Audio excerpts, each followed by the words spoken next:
Peixoto, não sei se o senhor está sabendo aí das coisas que estão acontecendo aí nas praias do Rio de Janeiro.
なんじゃねえが、無茶になりゃ俺はどんなこともする男だぜ。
Poxa, Leno. Eu tava lá no... Eu tinha ido em um hotel. Hotel Bom Filezinho lá em Salvador. Você também tá escondidinho. Só que aí embaixo tem um... O de cá ficou o café da manhã, horário do café da manhã. Eu desci com a... Aí fui tomar café quando eu voltei. Aí o serviço de parte já tinha passado. Aí a escama... Eu desci com a... Aí fui tomar café quando eu voltei. Aí o serviço de parte já tinha passado. Aí a escamareira fez isso.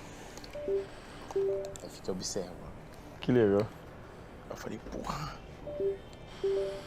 Isso daí é um Absurdo. é um detalhe, né? Detalhe.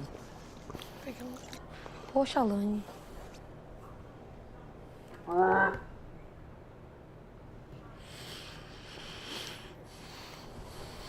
É isso que eu fui fazendo. Sou o Rodrigo Fernando Amaral Silva, mais conhecido.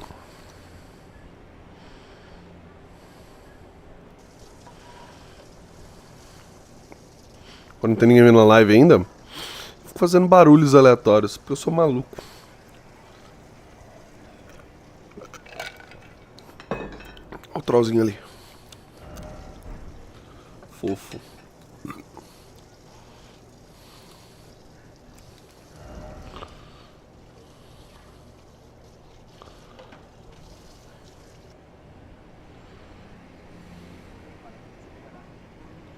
Tendência a melhorar.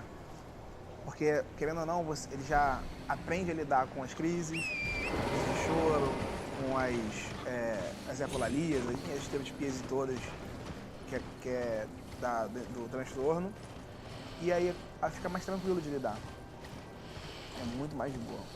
Então, Você vai entender melhor. E agora, eu acho que vai chegar num momento da sua vida que eu espero muito mais acesso a terapias diversas, você vai ver muita diferença. Isso que eu falei com ela. Isso a gente já tinha conversado sobre ele ter um acompanhamento com fone. Eu super entendo seu receio, seu medo e tal, mas, cara, é real. A deficiência, ela não é Oxi! o limite. Existe um conceito de empresária. Deficiência é uma condição, mas também a interação com barreira. Quando as terapias elas ajudam a criança com autismo, jovem, adolescente, a lidar com as barreiras. Então ele vai criar caminhos para driblar o que é difícil para ele lidar. E aí a vida dele vai ficando muito mais fácil, sabe? Se a comunicação vai acertar, tipo, muita coisa vai dar bom, sabe? Vai melhorar, assim. A ponto de você ficar tranquilo. Porra do cachorro. E real, mano, tipo, eu acho que você tem um papel aqui fundamental, não que você queira fazer isso, mas tipo, você acaba fazendo, que é de naturalizar essa questão, porque é natural, é uma questão natural, tipo, ninguém escolhe. Eu quero ser uma mãe. Não, tinha mais um. Você aprende a ser uma mãe. Você aprende a ser uma mãe de uma criança. Eu aprendo a ser uma mãe de pessoas com deficiência. Isso pra mim nunca foi uma escolha. Eu nunca, tipo assim, eu escolhi trabalhar com pessoas com deficiência. Natural que conforme eu fui, tipo, me permitindo aprender, eu fui me especializando. Mas, tipo, todo mundo tem que saber. Porque isso tá no mundo todo. Sim. Então isso tem que ser natural, isso tem que ser normal, sabe? A gente tem que ter, sim, ferramentas, espaços que são desenhados.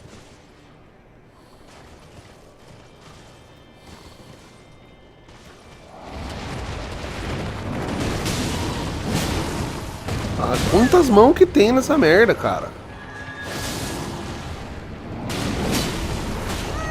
Claro. Morri, né?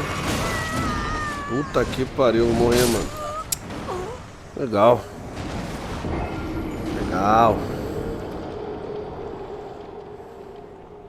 Isso, você se aprofundando mais, levando isso pro seu público, acho que é uma oportunidade muito boa, gigante dessa nova página, até pra entender.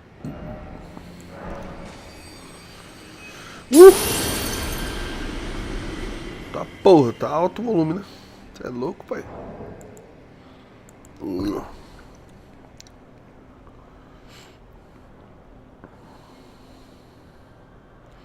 De vocês, eu não sei, tá? Mas ele prefere ficar os 5 aqui na casa do que com qualquer outra pessoa. E ele aqui pra decidir alguma coisa com essa porra. Desculpa aí, Brasil, se eles são os queridos de vocês, eu não sei, tá? Mas ele prefere ficar os 5 aqui na casa do que com qualquer outra pessoa. E ele aqui. Desculpa aí, Brasil, se eles são os queridos de vocês, eu não sei, tá? Mas ele prefere ficar os 5 aqui na casa do que com qualquer outra pessoa. E ele aqui pra decidir alguma coisa com essa coisa. Desculpa aí, Brasil, se eles são de vocês, eu não sei, tá? Mas ele prefere ficar os 5 aqui na casa do que com qualquer outra pessoa. E ele aqui pra decidir uma coisa com essa coisa. Desculpa aí, Brasil, se eles são despedidos de vocês, eu não sei. Mas ele prefere ficar uns 5 aqui na casa do que com qualquer outra pessoa. E ele aqui pra decidir uma coisa com essa coisa. Desculpa aí, Brasil, se eles são despedidos de vocês, eu não sei, tá? Mas ele prefere ficar... Dela, né, que é anular a decisão do anjo, que é o Matheus. Sim. Eu acho que ela vai fazer. Eu também acho. Honestamente. Eu acho que ela vai tirar, ele vai dar pra Bia e ela vai tirar da Bia. Eu acho que não. Gente, vocês acham? Ela vai estar colocando um alvo. Vamos votar nela. Tipo, no próximo paredão, ela vai estar se colocando num... Já vamos. Amiga, eu acho que ela vai deixar. Ela vai tirar. Com certeza. Vai ser maldosa se ela tirar a imunidade da Bia. Amiga. Sim. Ela nem é amiga da Bia, ela gente. Ela é amiga da Bia. E ela comprou o poder. Eu vou achar ela... Uou. Eu acho. Bom, a gente sabe qual é a função do poder dela, né? Que é anular a decisão do anjo, que é o Matheus. Sim. Eu acho que ela vai fazer. Honestamente. Ele vai dar pra Bia e ela vai tirar da Bia. Eu acho que não. Gente, vocês acham? Ela vai estar colocando um alvo. Vamos votar nela. Tipo, no próximo paredão, ela vai estar se colocando num... Já vamos. Amiga do... Nunca tive tanta certeza que eu vou estar no paredão como agora.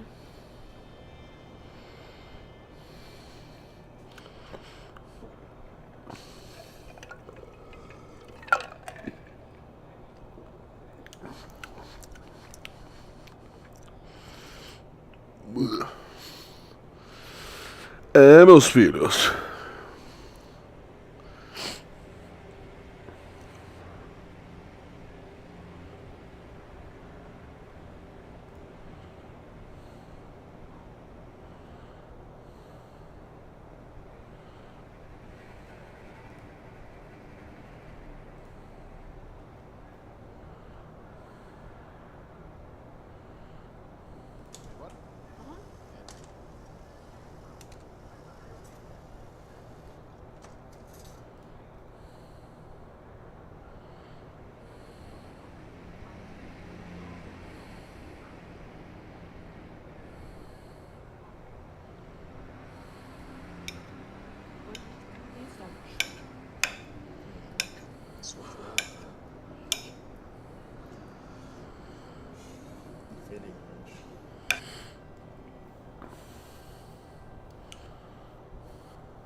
Ô, Davi, é sério. Ô, tá aqui. Tá aqui aonde? Ô,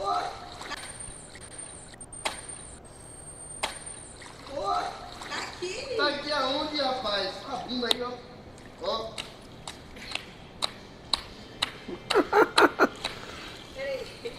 Não tá não vou sério, não tá. Davi, vocês fizeram algum mato aqui? Tá bom, bem. Procure nos matos então, lá. Procure nos matos. Na rapaziada, tô brincando.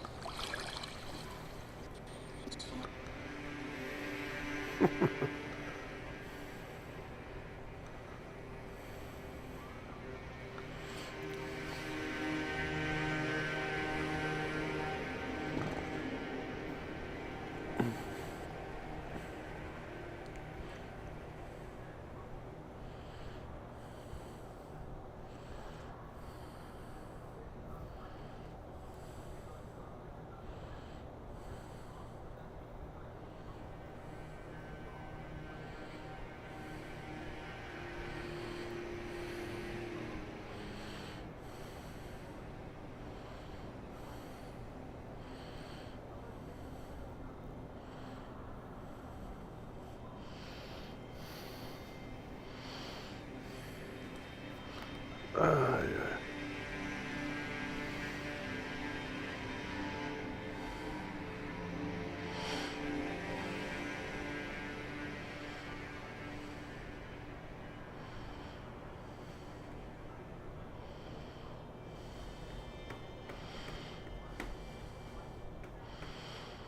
Gente, enquanto vocês não vêm, eu tô acompanhando fofocas do BBB, tá?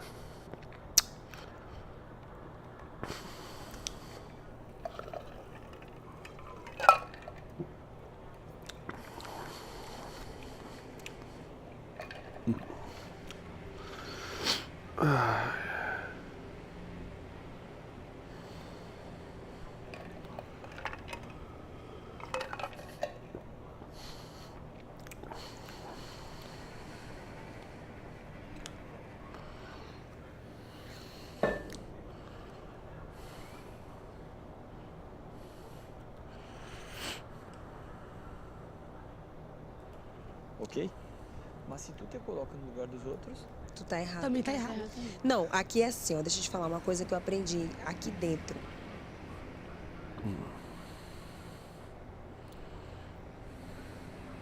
Né? Ele falou assim, eu tô de mãos atadas, Bia. Blá, blá, blá. Não tem nada muito interessante acontecendo, eu acho. Sei lá.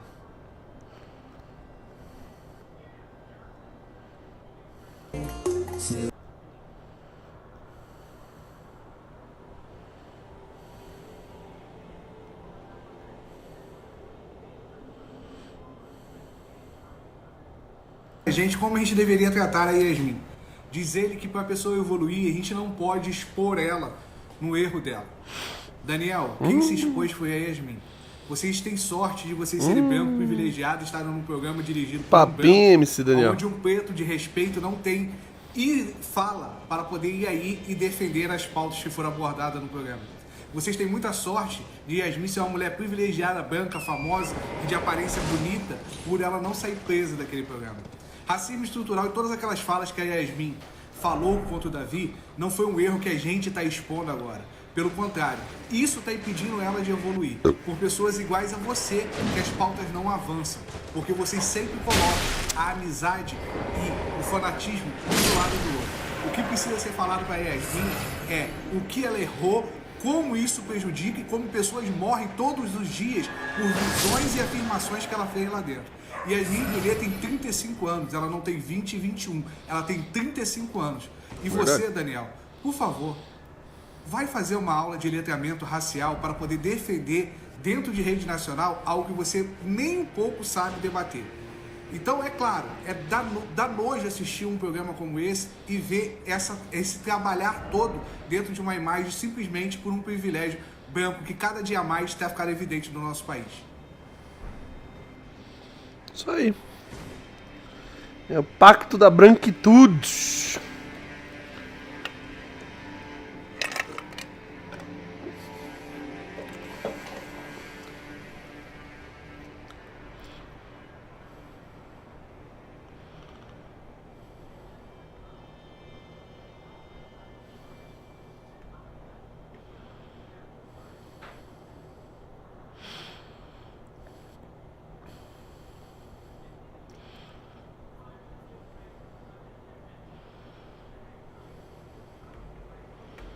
Bom, é isso, né?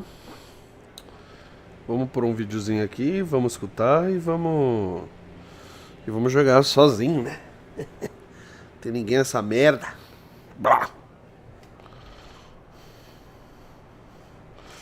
Ou tem, se não tá conversando comigo, o que é triste também. Eu gosto de conversa, gente. Eu gosto de conversa.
Puta que pariu, viu, mano?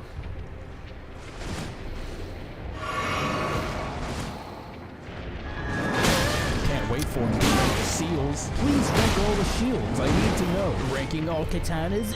Ranking every particle effect. Elden Ring ranked types of grass. Gets closer and closer. And for my next video, I shall rank the crafting materials. Rusty, have you ranked the skyboxes Rusty doesn't yet? Eventually rank all the Porra, cara, não consigo acertar a porra do bicho. Yeah, I said, did you rank all? So at least just bite the bullet. Rank. Caralho.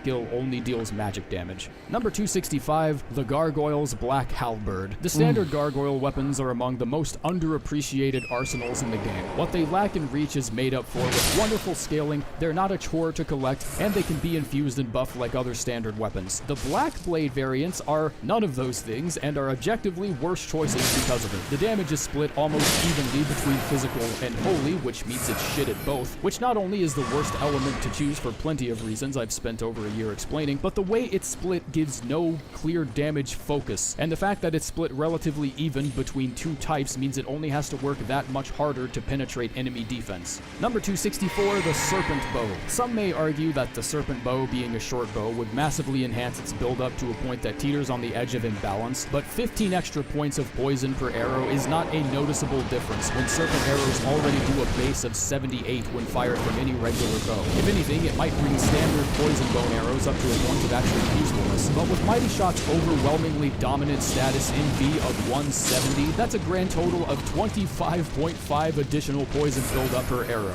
totaling out to 104 if used with Serpent arrows. That is the Serpent Bow's ceiling of efficiency, and it's still barely enough to be called somewhat competent. Number 263, the Monk's Flame Blade. What the shit is this? Serrated blade design but no bleed buildup, which makes no sense thematically. Dedicated Fire Monk design but no innate fire damage. The Flame Mace gets a unique R2 attack, but this gets nothing, and an impressively bad 4% drop rate from a particular enemy that there are maybe 2 of in the whole game. Almost all of the monks use the mace over the curved greatsword. If not even the monks want anything to do with it, how am I supposed to be interested? Number 262, Glintstone Staff. It's been almost 2 years, and I'm still desperately trying to think up a single good reason why this staff even takes up file space in the game, and I legitimately can't think of one. It's a staff with mediocre scaling locked behind a drop rate from farming Wandering Nobles. It's only ever seen on the prisoner starting class when the low requirements on the demi-human staff probably would have made a little more contextual sense. It has the simplest visual design of any staff, and the item description offers no backstory on anything.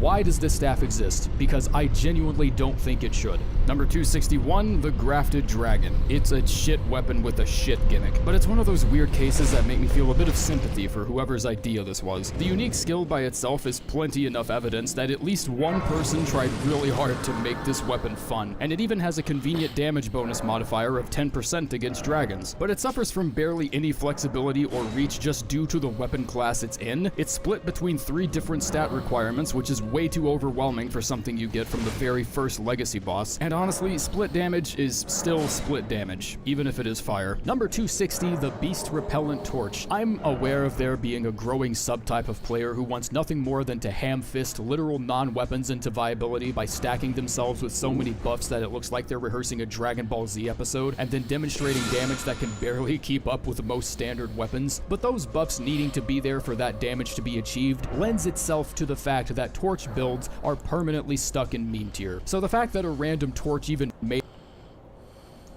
Repellent Torch. I'm aware of there being a growing subtype of player who wants nothing more than to ham-fist literal non-weapons into viability by stacking themselves with so many buffs that it looks like they're rehearsing a Dragon Ball Z episode, and then demonstrating damage that can barely keep up with most standard weapons. But those buffs needing to be there for that damage to be achieved lends itself to the fact that torch builds are permanently stuck in meme tier. So the fact that a random torch even made it this far is unmistakably impressive. The utility is wonderful against dogs, but all it really works works on is dogs and wolves. It doesn't repel ants, bats, or snails, making it feel less like a utility and more like a missed opportunity. Number 259, the Shotel. Sneaking around the defenses of shields is nothing new for curved swords. The Shotel has been a part of your arsenal since Demon Souls, so it's got some pretty big shoes to fill. Sadly, those shoes are now filled with concrete. Any benefit that extra guard negation will give you is almost entirely eclipsed by the fact that this is the third shortest curved sword with the lowest base damage in its class, limiting the weapon's potential to various status builds, which is very odd considering this is one of the only iterations of the Shotel that doesn't come with innate bleed.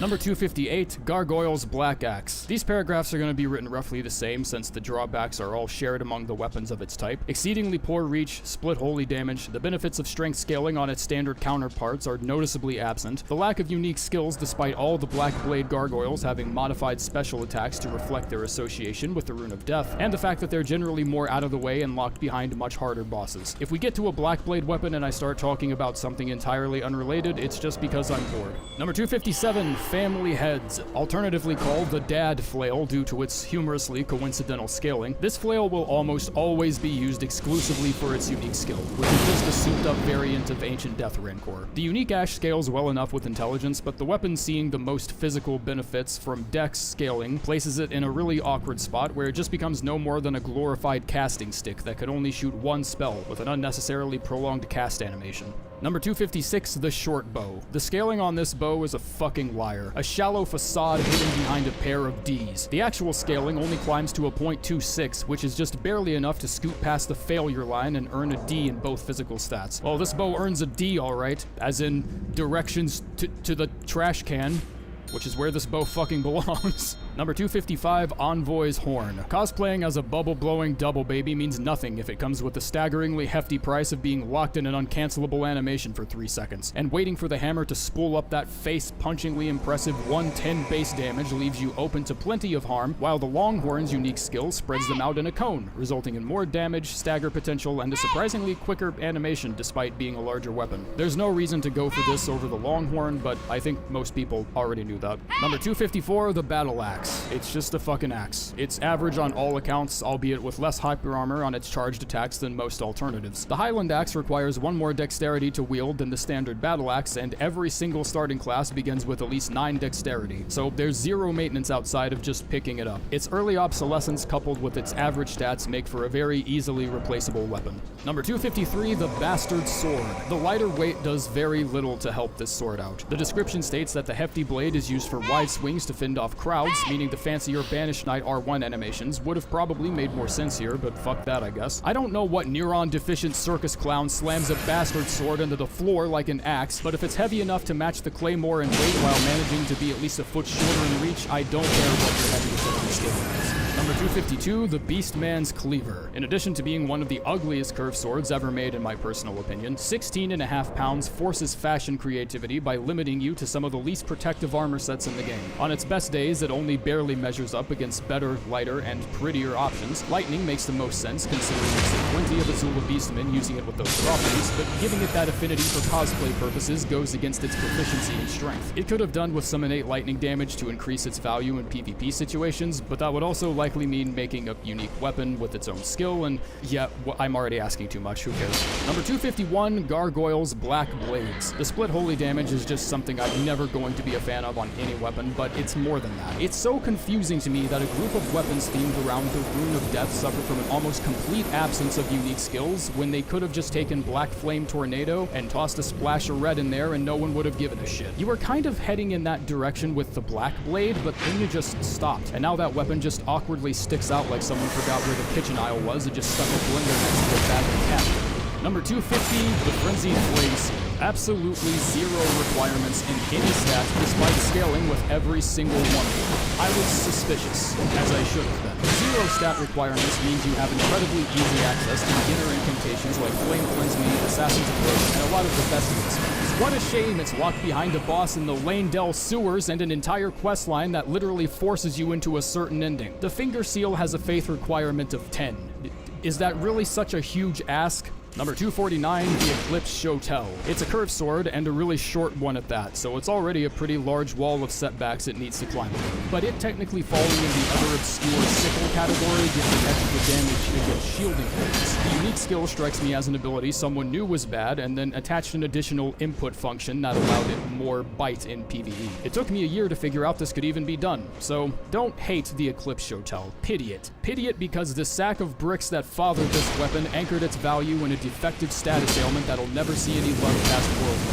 Number 248, the Heavy Crossbow. It's another crossbow, only this time it's heavier. Fucking whoopee. Number 247, the Serpent Bone Blade. Serrated, jagged teeth across the blade, but no bleed buildup, with an added lack of infusibility just to piss you off, apparently. The heavy attack flinging out as quickly as it can doesn't mean too much when it has the damage of being stuck with the pointy end of a chicken bone. We can also add this to the pile of what I've been calling false unique weapons, which have basic Ashes of War attached to them, but can't be replaced due to their unique nature. Inflicting a more lethal poison than most other poison weapons is a small benefit. It deals more damage and expires quicker, meaning you have more opportunities to build it up, but that also means a significantly smaller window of time you're given to connect with Poison Mothflight.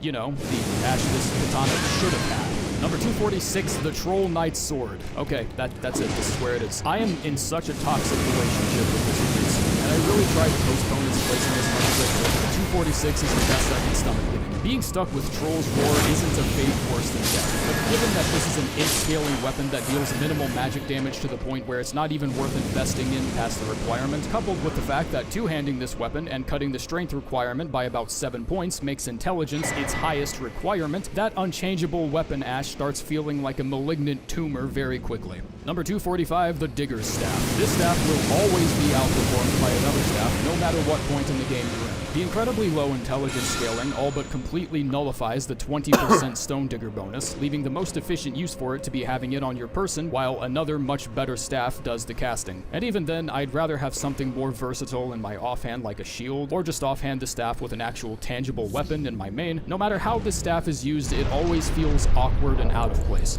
Number 244, the Blade of Calling. I want this weapon to be good so badly, but it's just not. It seems to just barely tail the Black Knife and AR, regardless of the player's faith or dex. The knockback on the bullet can easily launch people off the sides of cliffs and such, so I guess there's a small argument to be made in favor of it being an invasion weapon, but I think that's honestly just me looking for competence where there is very little. It has suboptimal range even for a class of weapons with particularly little reach, and all the drawbacks add up over time to the point where it just feels like choosing this over Black Knife or Erdsteel Dagger ends up being a losing battle. Number 243, the Steel Wire Torch. It's a torch, but extra, much hotter damage. It has like a filament or something on it, I guess. Split damage doesn't help, but it is somewhat focused around fire damage, so I suppose it's not completely lost. It doesn't increase fire damage dealt by the torch, but the description is just a fancy roundabout way of saying it thinks that 109 is just too big of a shitload of fire damage not to mention. The Fire Breather skill is good for clearing out low HP mobs, but so are 5,000 other abilities I don't have the patience to list out here. Number 242, the Gargoyle's Black Blade.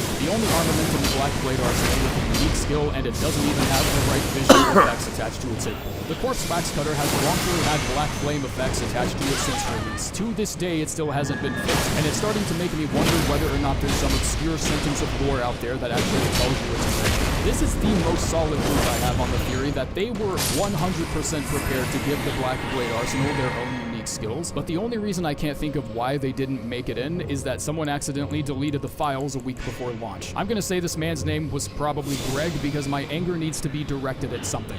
Number 241, Staff of Loss. It's just another Digger Staff situation. The Staff of Loss can boost a staggering total of 3 sorceries, one of which is Night Maiden's Mist, which is niche on the best of days. Trading scaling for boosting 2 sorceries you either don't use or use way too goddamn much will never be a better choice than just offhanding it and using an actual staff with actual scaling. It might as well just be a tree branch at this point. Number 240, the Light Crossbow. There is one reason why I've shown all my leanings to the Light Crossbow. No, nobody drilled a hole in my head. I'm being serious. The Light Crossbow can be bought by a merchant from a static location for 3,500 runes. It is guaranteed to make an appearance once per playthrough, and that is not something I can confidently say for the rest of the beginner lineup. I don't know why, no one knows why, and with 260 damage at plus 25, you don't care about an explanation. O cara que tá comigo é Masturbator. Number 239, the Winged Greathorn. Eu se Double B's diverte. at plus 10 sounds convincing, but it spends most of its time hanging out around the C range, and it isn't until plus 10 when it finally reaches a B scaling in both physical stats, which can only mean it's the lowest B that can possibly be given. I wish I had suggestions here to share, but whatever I can offer won't lend to its usefulness nearly as much as just a straight up base damage increase. This is It's just weak. The unique skill has a wind-up time that's way too slow to deal with in a pinch, limiting it strictly to the incredibly awkward practice of zoning in advance. Number 238, the Nox Blowing Sword. Looks cool. That's about what this used to be. Number 237, the Spiked Club. The occult affinity is slightly more slept on it than it probably should be, but other than that incredibly small aside, there's no reason this couldn't have been given the club moveset over the standard hammer moveset, because now it just feels like a demi-human saw the Morning Star and thought, shit, we can make those. Well, there can't be too many demi-humans putting it to good use because I've mowed down enough of them to be considered a historical figure in all their textbooks, and the Spike Club eludes me nonetheless. Number 236, the Erdtree Great Bow. Split damage on the very first Great Bow the game gives you. Cool. Fucking wonderful. At least it gives the golden great arrows a bit of purpose, since it gives you a cool buff when you fire wholly infused arrows with it, but the faith scaling is lackluster on the best of days when decent strength with a golem great bow will service you just fine. And you can't alter the Ash of War, making it not only the weakest but also the least flexible of the great bows. Number 235, the Red Branch Short Bow. Why in the holy mother of fuck does this drop from pages that use crossbows? No, I deserve an answer to this question. It makes zero sense. A lot of people apparently prefer the short bow to this, and if I had to guess, I'd assume that has something to do with the misleadingly low Ds in the short bow scaling, when in fact the dex scaling of Red Branch is a good notch or two higher despite it still being represented by a D. Number 234, the Scorpion Stinger. Especially so because an Ash-like repeating thrust on a weapon that already has a quick enough moveset is a little pointless, and if I'm going for a status build, whether or not the moveset is quick enough to proc is going to matter more to me than a few extra points of AR. Even if a poison affinity would be kinda useless and redundant, it's not exactly a stretch to think that a rot-aligned weapon would be infusible, considering there are no affinities that give you that particular ailment. The dex scaling is kinda nice, but even then the AR still gets left behind by other options, even though it has the best dex scaling of any unique dagger. Number 233, the Longbow. You might be misled into thinking this is objectively the best longbow in the game, but that's if you're only going off of its base damage at +0.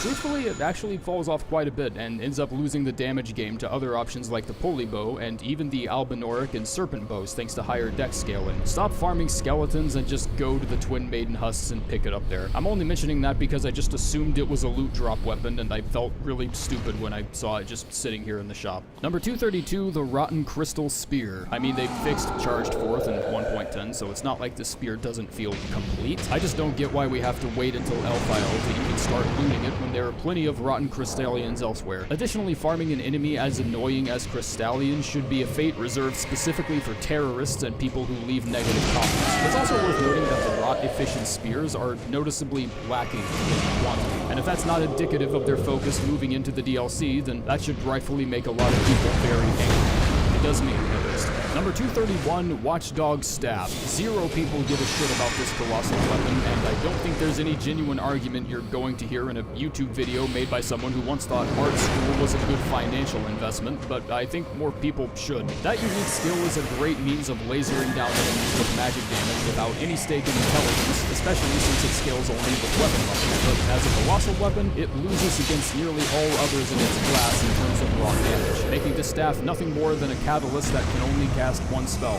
Number 230, the Composite Bow. There's a very particular allure with short bows. What short bows lack in stopping power, they make up for in speed and quantity of arrows per second. The barrage skill consumes minimal FP and stamina, and although bows are severely lacking in other departments, there's really no reason to change a formula that works well enough for what it does. Giving a short bow the Mighty Shot skill as a default and bottlenecking its damage like it's some huge compromise accomplishes nothing except showing everyone a slightly shittier regular-sized bow. Number 229, the Scimitar. I think the moveset is pretty. That's about it, though. Number 228, the Dragon Greatclaw. The general sentiment of disappointment surrounding the Dragon Greatclaw is similar to the one shared among most other Draconic-themed weapons. Most of them seem to have a distinct shortfall of any worthwhile benefits or unique features that make any of them worth using as a main weapon. But I also think it has something to do with how we're introduced to the Greatclaw. You've been led to assume that when a boss enemy drops a unique weapon, it'll also come with a certain action or behavior the enemy attacked you with during the fight. Destined Death, Radawn's Reign, Ghost Flame Ignition are all really strong examples. So of course, a weapon is going to be disappointing when that particular feature is absent. The split damage also isn't great, and really the only useful feature it has is its monstrously high 30% damage bonus against dragon fields. Number 227, Gargoyle's Great Axe. Unlike the Black Blade variants, the regular Gargoyle arsenal benefits from extremely high strength scaling on certain affinities, which is great on paper until you realize just how hefty the sacrifice is on its base damage. It's way more than most weapons for like no reason, to an unnecessary extent. When looking at the heavy affinity with other Great Axes, few others receive an S in strength, but still end up handing out higher damage numbers because of its base damage. Longhaft actually out-damages this axe pretty consistently, despite the heavy affinity only granting it a B scaling. Number 226, the Qatar. Jesus toilet plunging Christ. Guys, what the fuck happened here? Is this what my parents meant when they said they weren't mad, just disappointed? The Qatar is serviceable. It is very okay, but it feels like it should be substantially more. Fist weapons have the most famished pool of war ashes I can think of, but the Qatar comes with impaling thrust, which isn't compatible with fist weapons, so how is this gonna work? It can't be replaced with ashes like blood tax or repeating thrust, and you can't even change the affinity by reapplying impaling thrust because fist weapons can't accept the ash. Not like you'd want to, the affinity scalings are pretty negligible anyways. It's good for status, I guess, but that's not any different from the entire rest of the fist family. This has to be an oversight. Like, are you serious? Number 225, Envoy's Great Horn. 2% drop rate from an enemy I've only seen 3 times in the whole damn game. Fine, fuck yourself. Fuck your bubbles and fuck your whole fucking bubble-blowing family. I don't care how good this weapon is. I mean, I care a little bit. The unique skill's projectile speed has been given some buffs over time to where it feels somewhat usable, and if a death bird catches one in the face, the damage is pretty comical, but the list of positives are still noticeably lacking aside from that. Number 224, the Prince of Death Staff. Here it is. Here's your new Game Plus staff. Dead weight on the floor anywhere else on a new journey, but becomes the greatest staff in terms of sheer sorcery scaling once your stats are beefy enough to make it work. It's an exceedingly boring staff, and I feel absolutely nothing for it. Number 223, the Highland Axe. The axe that inevitably replaces the battle axe due to it being the owner of slightly better everything at the expense of just a single dexterity level. The only exception being strength scaling on heavy affinities, which is important because the Highland and battle axes share the exact same base damage. This helps it out by a very small margin, but not nearly the difference made by the passive 10% increase to roar abilities, giving it lots of compatibility with Braggart's Roar, Beast's Roar, and Barbaric Roar, 3 of the greatest weapon skills you can probably find.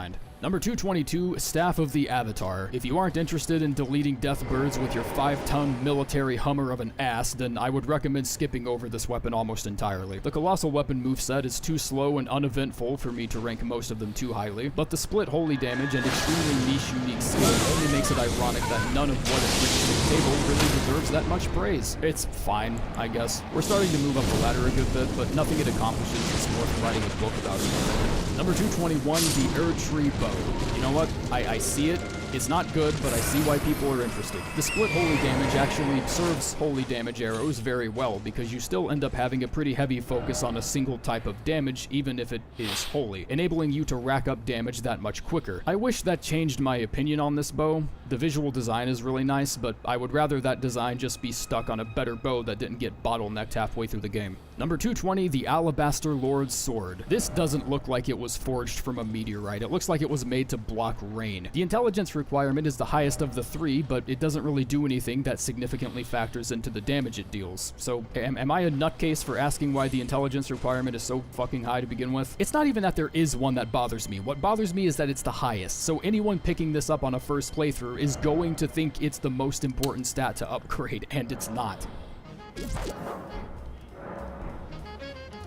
Number 219, the Dagger. It's easy to be swooned by a 130% crit modifier with an S scaling and dex on keen affinities. The damage certainly does work, but this dagger is an exemplary case of high damage not always being indicative of a good weapon. The largest problem you're gonna run into is the hitbox. The dagger is the shortest of any in its class, which is quite the setback when we're already talking about some of the shortest weapons. Whipping standard R1s is not uncommon. Bigger enemies can move their arm to scratch their ass or something and just completely exit your reach. It's got some flexibility with different Ashes of War, but that's really the only remarkable thing about it. Number 218, the Devourer's Scepter. So what happened here, exactly? Faith has the highest requirement, but the worst scaling, triple C's in every relevant stat, but it somehow feels like none of them ever do anything significant, at least up until level 150, and it's a seemingly great quality weapon with decent strength and dex, leaving the Faith requirement of 25 even more awkward and further out of place. The unique skill siphons health from enemies, but only with incredibly low damage, no hyper armor despite Taker's Flames receiving plenty. I don't know, I could make this paragraph like 2 minutes long, but we've got shit to do. Fix it. That's my advice. Fix it. Number 217, the Celebrant's Rib Rake. It's not bad, but I do think the extremely low base drop chance may lead to Stockholm Syndrome among the players who think it's worth it, and I promise it isn't. If there's one weapon in the entirety of Elden Ring with a visual design that looks like it should bleed enemies, it's this one. It's literally a rake with sharp spines on the end. I can see blood on the fucking tips. Are you kidding me? It comes with Barbaric Roar as a default, and that might be the one redeemable quality I think this will ever have. Number 216, Bastard Stars. Put down Melania, you get her sword. Put down Ofnir, you get his armor set. Sensible enough. Put down Estelle, here you go, a baby rattle. Yeah, go to hell. No matter how good a Flail's damage stats are, it's always heavily restricted by a non-dynamic moveset, and Flail's being non-parryable it's just a gimmick. I'm sorry, but that's what it is. Go to the Coliseum right now and count how many times you get fucking parried. I promise you'll be there for an hour before it even happens once. The unique skill demands a bit of forethought to make sure the exploding particles actually land properly, and even though I agree with those who call it a skill issue, if you can't, it's still objectively worse than going for an option that just doesn't ask that. Number 215, the Albinoric Bow. Another one of those false, unique weapons that showcases a really cool ability when used by real Albinorics, but some dude invented lore and now you just can't have it. This bow just feels like a missed opportunity. Arcane scaling could have given this weapon a really complicated regarding status build-up, but all it really Cara, minha opinião é que devem passar calor, né, mano? Só isso. Which doesn't sound bad, and I guess it isn't, but chances não are me you've already importa. found a bow you're more than Eu não sou o Felipe Neto em 2010, tá ligado? Number 214, the Stormhawk Axe. I'll just give some due credit here and say that I am E aí, in meu love querido, with como é que this você tá, axe's piá? unique skill. You can get Nefeli to drop these Tá pretty bom? easily, regardless of how coercive your methods are. But Nefeli's questline is kinda cool, so I'd still recommend you complete it. Its damage is strictly physical, but the Thunderstorm skill has some extra lightning damage that allows it a bit of flexibility, and the strikes of the axe themselves are measured by the weapon level, whereas the lightning damage is measured by your dex stat. It's a good tool to counter overzealous invaders, since lightning damage has more utility in PvP, but that's really where its benefits is. Number De boaça, mano. Você é da Bahia, filho? Sabia não, pô. De onde que tu é, mano? It consistently owns the second highest spot on the ladder in terms of raw spell scaling, but that's also ignoring two things. One, the specific magic classes boosted by certain seals, and two, the distinctly minor gaps of power that exist between most seals when you're only investing in Tá faith. no inverno, época chuvosa, fica uns 23 graus. Onde você mora, mano? Então você não mora no Brasil, pô. To overtake it Foda. slightly every time. And it's only at 80 faith where the Erdtree Seal's backloaded bullshit kicks in and throttles its scaling all the way to 350. But that doesn't mean too much when at every benchmark, the gap between the 5 faith exclusive seals... Sou Ceará, Beiró de Fortaleza. Ah, tá, porra. Mas aí tá inverno aonde, pai? Não é a mesma estação que aqui, cara. Then you will with a finger seal, no matter what your faith is. Number 212, the Beastman's Curved Sword. Não é pra ser a mesma coisa, não? That looks nice, similar to how the Beastman used it, which really just pisses me off. A completely ordinary weapon like the Beastman's Curved Sword has exclusive animations that reflect the attacks of the enemies you get it from when so many other unique weapons... Pô, deve ser calor, hein, viado. Tá quente pra porra, não tá não? It's a little fun to use, but other than that, nah, sorry. Number 211, Full Moon Crossbow. It may deserve this exact spot on the list to some of you. It might not to others, but I think we're all pretty unanimously disappointed with this one. I think the weapon description could afford being modified to something should happen because it almost never feels like it actually does. Meteor bolts get a nice little boost, and the reloading function does a little spinny move that looks cool, but is that the whole picture here? Is this all this weapon does? Is this supposed to convince me I'm doing more damage or something? It's still a crossbow, and having an int requirement on a weapon with no scaling just feels... Que é 300 dias de sol sem mesmo, mas é 65 dias de chove são prazerosos demais. Mano, eu não aguentaria, tá ligado? Eu vou ser bem sincero. Eu não ia tancar o calor, mano. Não ia conseguir, mano. Juro pra você. É muita coisa, mano.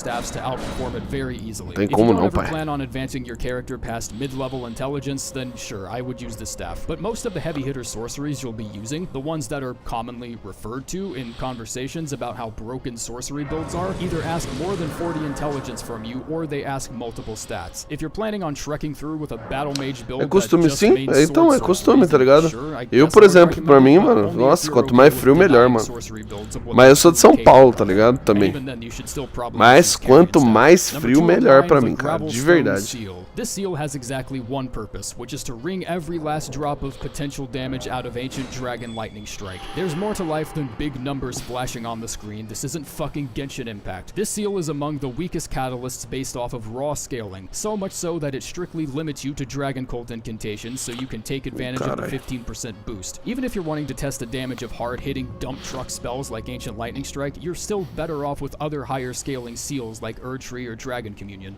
Number 208, the Lord Sworn Greatsword. One of 2 greatswords in the entire game with a crit modifier of 110. Pra You know, situação, for usar those ar-condicionado no greatsword 24. ninjas that prefer stealth over using a more conspicuous weapon, like a É a great melhor coisa que você faz na real, mano. 24 é uma das temperaturas ideais, né, mano?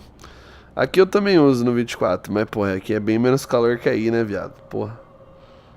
Com certeza. Mas o 24 é bom, mano. O 24 é bom pra maior parte dos ambientes, tá ligado? Tipo, abaixo disso, mano, depende muito do ambiente e do ar-condicionado, tá ligado, velho? Muito ambiente, muito ar-condicionado, tipo, é um desperdício ficar abaixo do 24 de verdade, mano.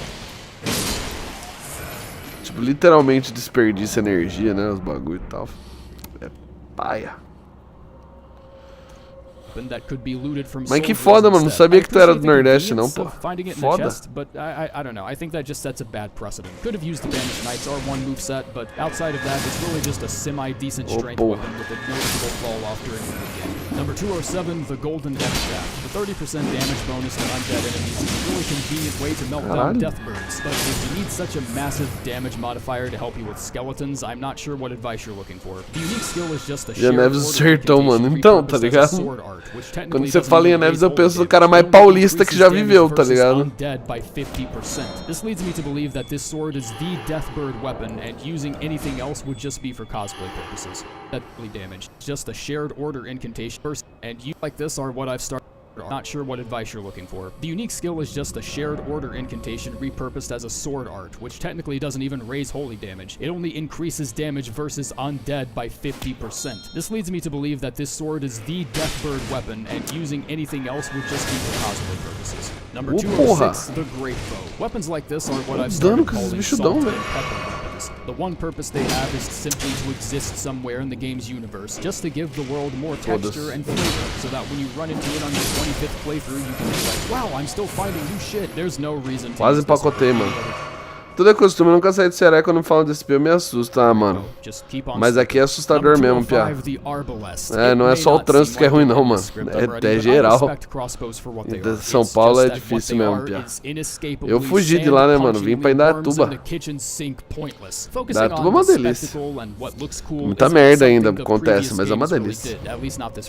So it makes perfect sense that these little shit pistols aren't out here doling thousands of damage out at a time, knocking people off platforms and shit like we used to be able to. Crossbows are just a very pitiable weapon class. None of them even asked to be in the game. Crossbows are good for exactly one thing, and that's for pinning down whatever's trying to run away from you when your plus 76 rolling pin somehow leaves them with a pixel of health. Number 204, the Lucerne. Pierce damage by itself is a valuable utility that most weapons you'd think would have it end up getting left without it. But a Lucerne is literally an elongated war pick with a hammer-like bludgeon, which makes me think it could have also dealt strike damage if it wanted, but I guess 2 different types of physical damage would have made too big a difference. But with the base damage this low on a halberd, I feel like such a change might at least need to be considered. It has a motion value of 125 on its mounted attacks, meaning some synergy can be explored with the Lance Talisman. Parar em facção aí pra onde você mora? Ah, ainda tem, mas é bem mais de boa, tá ligado, mano? São Paulo capital tá agitando um... Não sei se tu viu, uma guerra de facções, né? São Paulo capital, mano. Mas Indaiatuba tem gangue, tem crime organizado e tal, mas é coisa leve, mano, coisa boba. Tá ligado?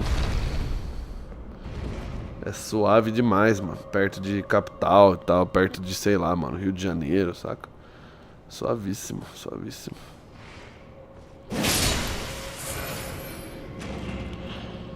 Então, tipo, mano, crime organizado eu acho que tem em todo lugar, né, mano? Que é isso, velho?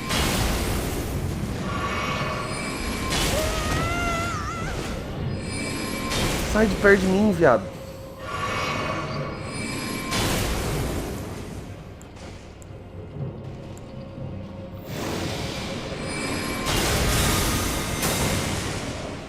Caralho, não é que funcionou? Eu vou morrer. Ai, ai, ai. Não, caralho. Eu tava tão perto, velho, de matar o bicho. Mas tudo bem, tudo bem, tudo bem, tudo bem. Aqui tem, não exatamente onde eu moro, mas bem perto, mano. Ah, ainda tuba. Vixe, não é nada, mano. Perto desses papos aí, tá ligado? Nossa, não é nenhum problema aqui. Tem, mas é mais com relação a... Tá ligado, mano? Tráfico mesmo. Tráfico de todo lugar, tá ligado, mano? E aqui, por ser uma cidade, tipo, de interior, com gente com dinheiro, a classe política consome bastante, né? Esse tipo de coisa. Esse tipo de droga, né? Sempre foi. Histórico da Guiné, tudo. Então, assim, acaba que não... Sabe? Não é algo muito violento. Inclusive, os lugares que tem um tráfico forte, assim, que é mais pra dentro da cidade, tirando os bairros novos, que os bairros novos é mais violento, tá ligado? Os bairros mais afastados, né? Mas nos bairros mais clássicos, aqui o meu bairro, por exemplo, onde tem tráfico e tal, é mais seguro, a maior parte dos lugares que tem do que os lugares que não tem, tá ligado, mano? Mas como é que é aí, mano? Você quer se mudar até por causa da parada, mano? Como é que é o bagulho?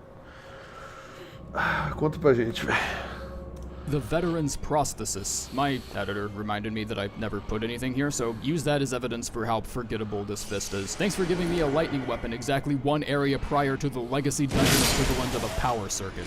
And would it kill you to do some research on what a fucking kick is? Number 202, the Wakizashi. If you run all the infusible daggers through a build calculator and measure them up against each other, the Wakizashi takes the competition pretty consistently. However, this weapon is only power stanceable with other katanas for a second Wakizashi, which massively bottlenecks DPS when dual wielding. Also, I already mentioned this in another video, but not a dagger. Like, it's just not a dagger. Stop pretending to be the Tonto Wakizashi. We already have a Tonto. It's called a Tonto. Number 201, the Sacrificial Axe. Good with sacred and flame art affinities, and the FP engine is nice if you actually manage to kill something with this broken toenail clipper, but too much dealing with its reach. Number 200, the Poly Bow. Not a lot of positive things to say about this weapon, other than the fact that it has the longest range of any regular-sized bow, but that means piss all when whatever you're shooting at does all the damage of slapping a concrete building foundation with a really heavy extender. Number 199, the Giant Seal. A spell scale Claro, of claro. 273 when fully Claro, né, mano? operated. Now, Esse jogo que você luta contra os esqueletos, mano, também, cara. Não deixa de ser, mano. Não deixa de ser, não. Você luta contra várias coisas, entre elas os esqueletos, tá ligado, mano? Não, só um lugar melhorzinho, mas dá pra viver aqui de boa, mano. Ah, velho, maravilha, mano. Cara, eu acho o Nordeste um lugar encantador, cara. Mas isso talvez seja uma visão muito do Sudeste, Centro-Oeste do país, né? Acho que é, tipo... Eu nunca fui pro Nordeste, tá ligado? Nunca visitei, mano.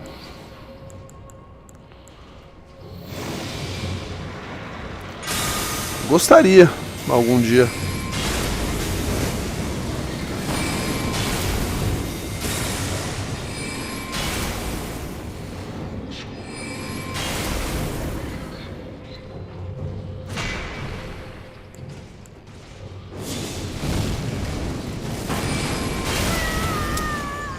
Ô, porra.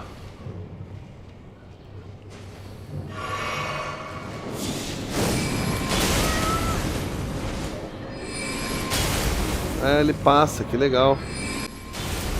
Não sabia que ele passava do bagulho. Tchau. Ou não, né? Cai no buraquinho aí, filho. Aí ele bugou, ele bugou. Puta merda, mano. Tem... Caralho, viado. Tem tracing essa merda. Vai tomar no cu.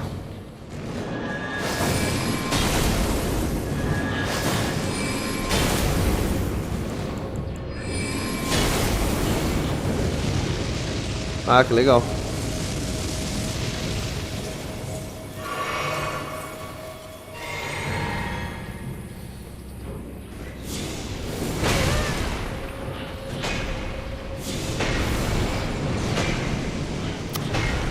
Bacana.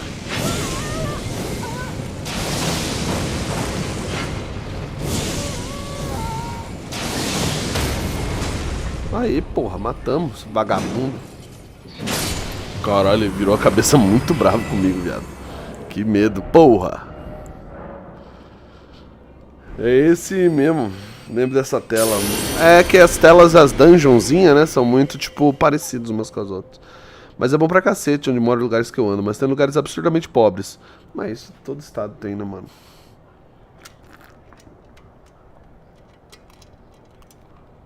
Aqueles que passam na TV. Em outros lugares dominados pelo crime, deixei de andar em vários lugares por causa disso. Mano, mas isso tem em todo lugar, né? Eu achei um glitch nesse jogo quando se mata alguns inimigos e abre a fogueira, os inimigos respawnam. Como assim, mano? Não é normal? Tipo, não é pra todo mundo respawnar quando tu entrar na fogueira? Não é não? Ou você tá falando de outra coisa? Eu não tô entendendo. Puta que o pariu. Eu tomei a poção errada, viado. Vai tomar no cu também, viu?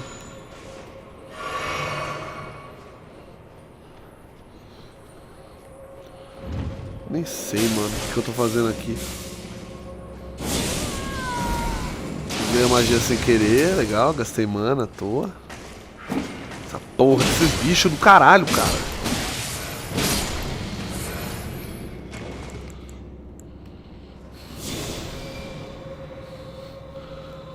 Faz muito tempo, não lembro exatamente desse jogo, mas faz muito tempo assim, tipo, esse jogo saiu há 2 anos atrás. Será que você não jogou um Dark Souls, que é mais ou menos o mesmo esquema, tá ligado? Não foi Dark Souls, não? Será? Será-se?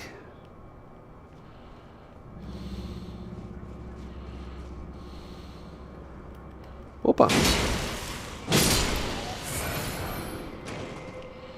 Será, mano? É, porque Dark Souls é mais ou menos o mesmo esquema, né? Tipo, muito próximo, né?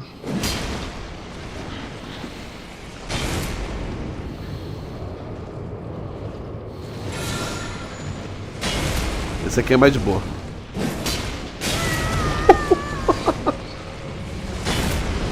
Meu Deus, mano. Por que eu fui falar que era mais de boa, cara?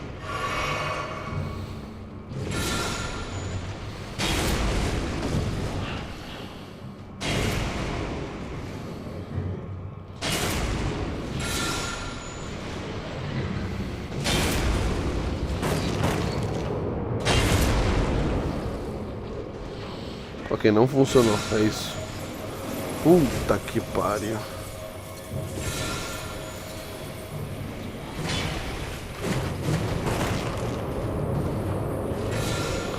Não é que não funcionou, é que tipo, mano, ele não dá um dano contínuo. Que paia, que paia, que paia.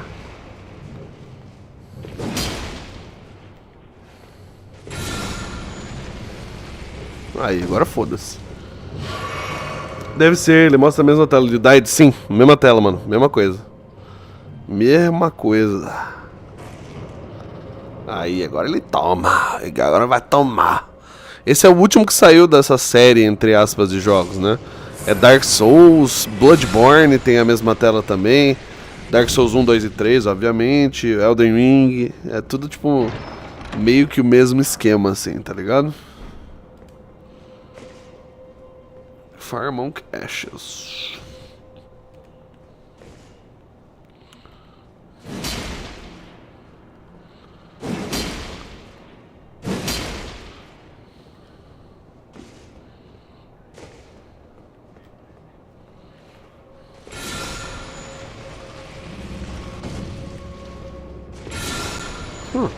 It's called a Tonto. Number 200. Então foi ele mesmo. Isso, você chegou a zerar? Good with sacred and flame art affinities, and the FP regen is nice if you actually manage to kill something with this broken toenail clipper, but good luck dealing with its reach. Number 200, the Poly Bow. Not a lot of positive things to say about this weapon, other than the fact that it has the longest range of any regular-sized bow, but that means piss all when whatever you're shooting at does all the damage of slapping a concrete building foundation with a really heavy feather. Number 199, the Giant's Seal. A spell scale...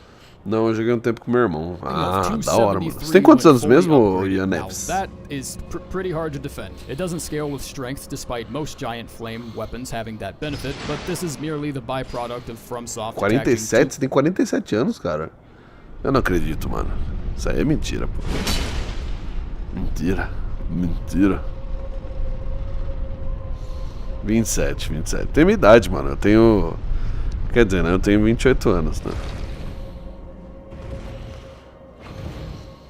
Completely different playstyles to the same stat. Lightning works fine, so I guess this does too. Whatever. The one benefit no one ever considers, though, is the boost to Giant's Flame and Fire Monk incantations, and this is a 20% boost, which is not insignificant. Couple that with the fact that Burn O Flame, Flame Fall Upon Them, and O Flame are three of the most effective incantations in the game when looking at raw damage, and this seal begins to look somewhat salvageable. Kinda. Number 198, the Morning Star. This hammer is almost exclusively carried by the fact that já it has demorou, a adequate querido. bleed Mande buildup bala. attached to it. Whatever Estaremos te potential it brings aguardando. to the table gets stapled underneath its extremely low scaling on multiple affinities and its inconvenient range. It's a reliable starting weapon with one integral purpose, which is to be replaced by something better. It can kill shit as quickly as anything else if you're just R1ing something to death, but if I'm choosing between this and something like Reduvia, I think the choice is pretty obvious. Number 197, the Hand Ballista. The strength requirements have fooled many, and the only reason I insist on mentioning it is because I had no idea that two-handing weapons and slashing their strength requirements by a significant amount actually carried over to crossbows.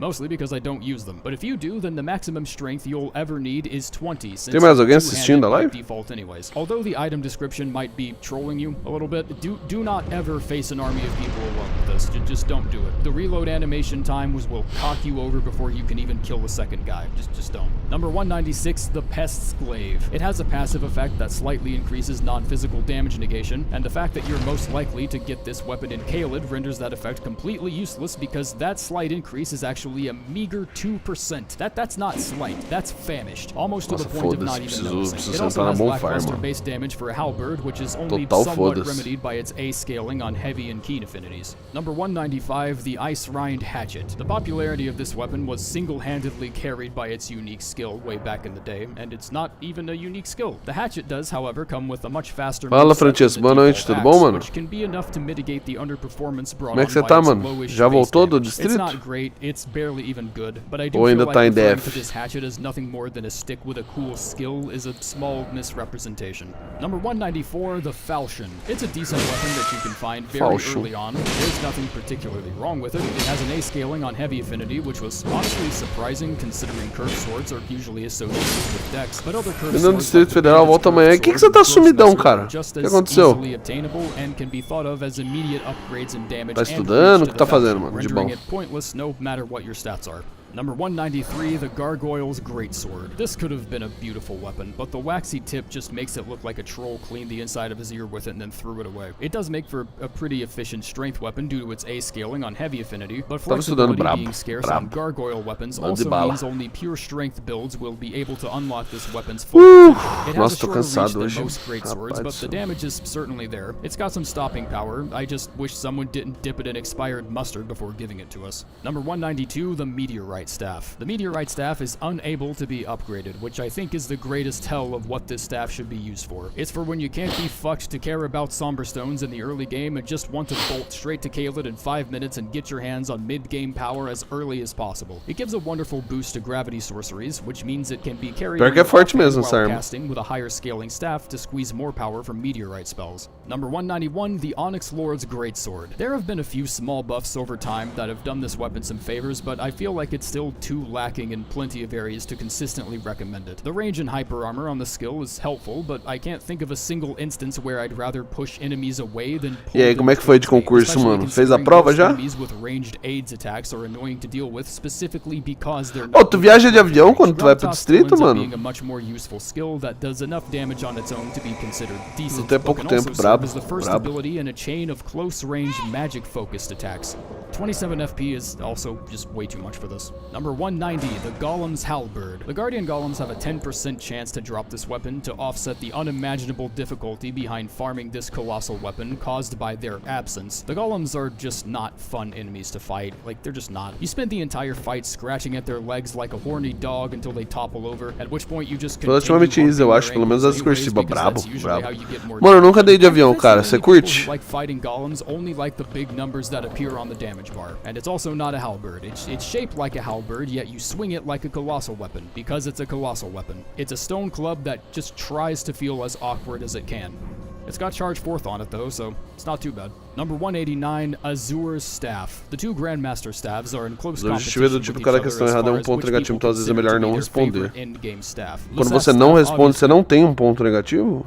Caralho, que doido. It dwarfs all others when it comes to raw damage, but the 50% extra FP consumption can give sustained builds a pretty huge disadvantage. Azur's Staff offers something called Virtual Dexterity, which is a kind of dexterity that only affects casting speed. It's important to note that Dex only affects casting speed up to 70, and this staff gives you 40 by default. So having more than even 30 Dex means you are not getting the full advantage of this staff, which is a real bummer because Int Dex characters are probably the single most popular hybrid build in the game's player base. Number 188, the Ripple Blade. Albinoric weapons like this axe and the Ripple Crescent Halberd are made for builds that revolve around greasing up weapons and applying status effects. I hope you like farming ingredients for greases because that's really the only way this weapon will end up outshining others in its Sempre tenho frio na barriga, mas consigo relevar. Mês que vem volto pro Distrito Federal, dessa vez viajo sozinho. Como assim, mano? Tipo, por quê? O que você vai aprontar? Prova também, mesma coisa?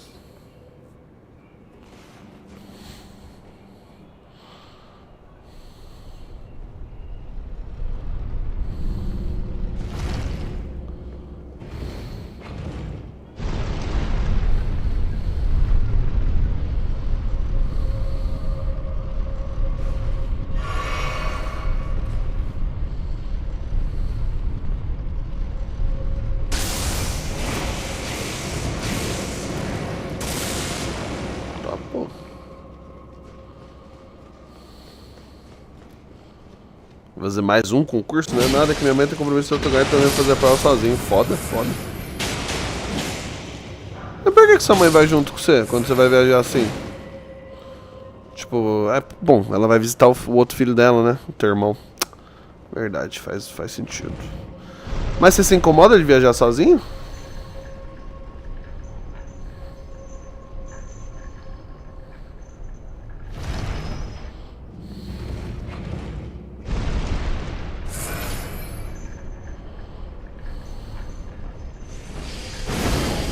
Eita porra!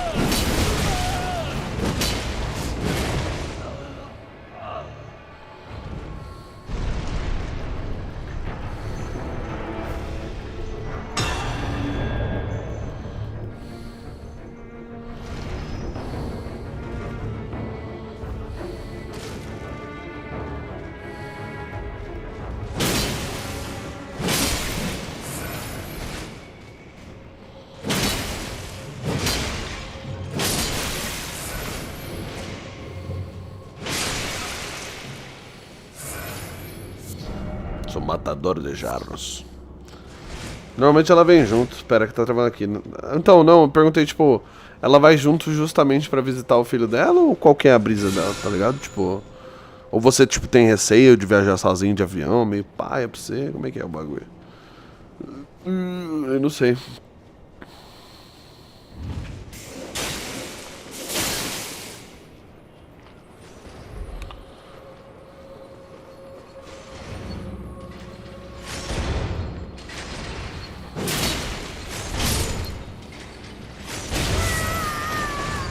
Ai.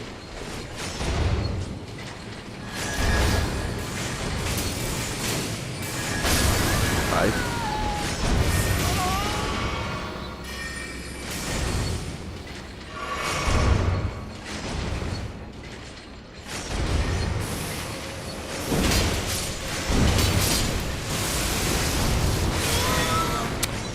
Caralho.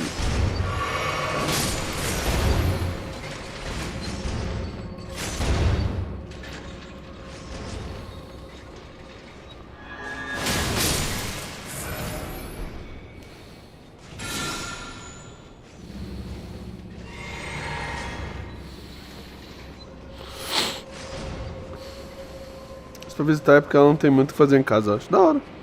Da hora, mano. Da hora. É bom não, Zônia.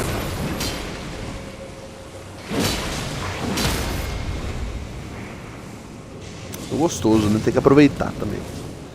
Você também aproveita acompanhando a tua mãe, tá ligado? Vocês dão um rolê junto. O que vocês costumam fazer em família quando você tá aí no distrito, mano?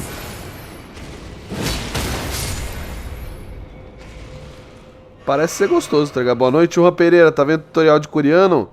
Fala, querido, só agora eu vi sua mensagem de perdão, mano. Não, cara, eu tava vendo só um ranking das 300 melhores armas do 308, né? Armas do Elden Ring, um ranking da melhor pra pior. É de um youtuber chamado Rusty.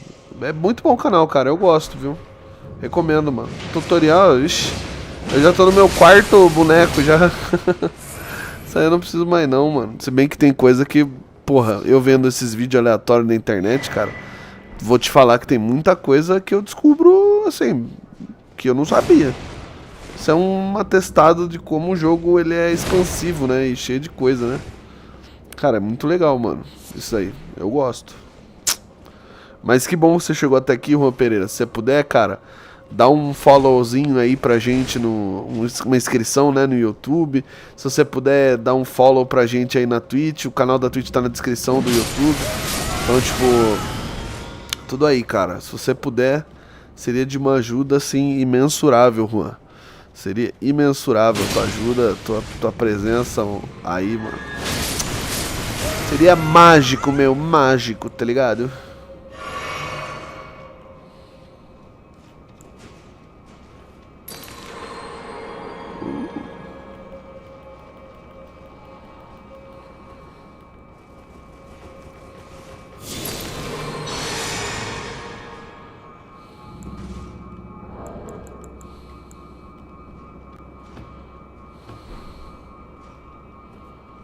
Pra onde que nós vai agora?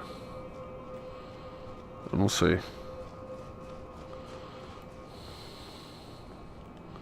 É por aqui? Por onde que é? Por onde que é? Por onde que é? Por onde que é?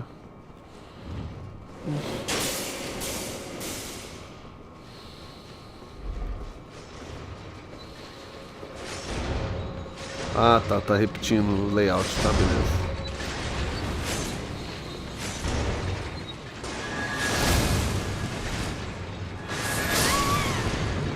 Ai. Meus amigos estão explodindo.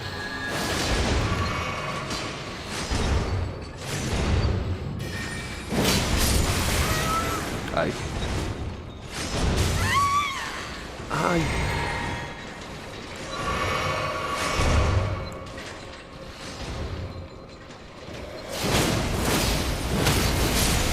Tá, pô. Os caras sortaram uma supernova no bagulho, mano. Dá uns rolê rápido, não costuma ficar muito tempo. Eu e meu irmão trabalha. O que o seu irmão faz mesmo? Perdão, mano, eu não lembro. O que teu irmão é? Eu não lembro dessa lore.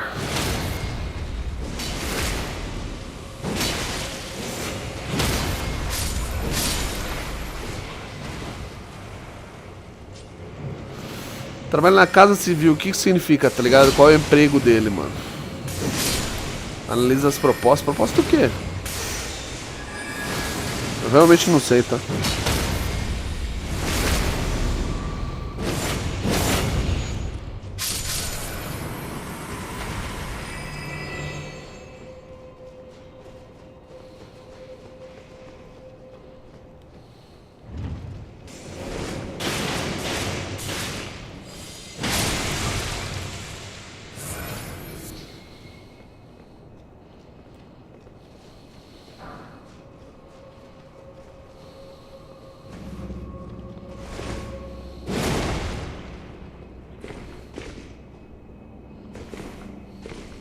Ops.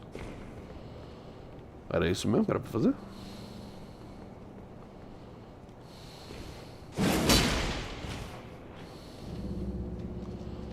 Pior que eu não sei, eu tô perdido.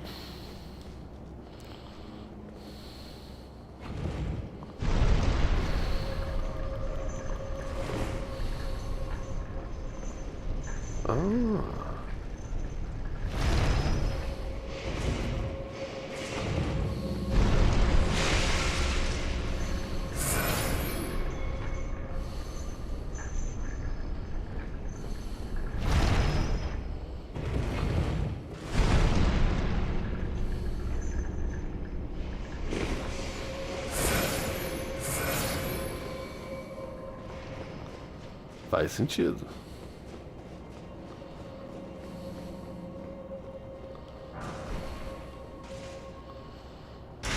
Às propostas de lei, que da hora, cara. Mas ele é tipo concursado, então. Ele não é político. Né?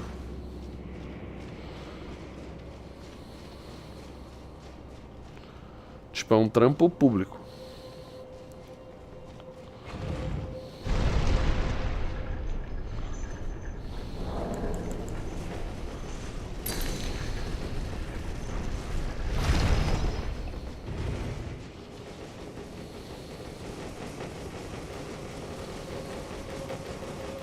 Concursado pela Anatel.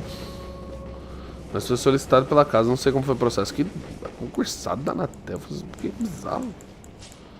Caralho.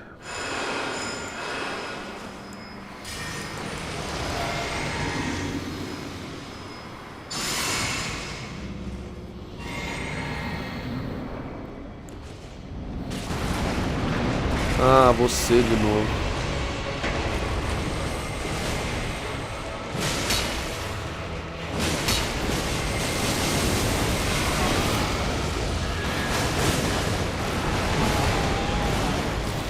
Cara, gravou o nosso brother. Matou um brother já. O Grubsley. F pro Grubsley no chat aí, família. F pro Grubsley.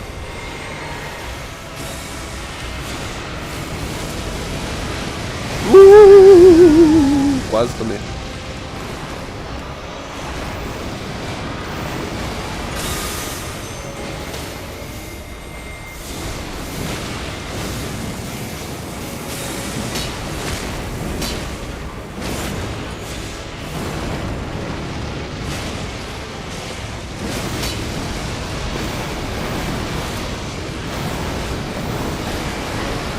Caralho, parem de tomar o grab. Ah, não tomou.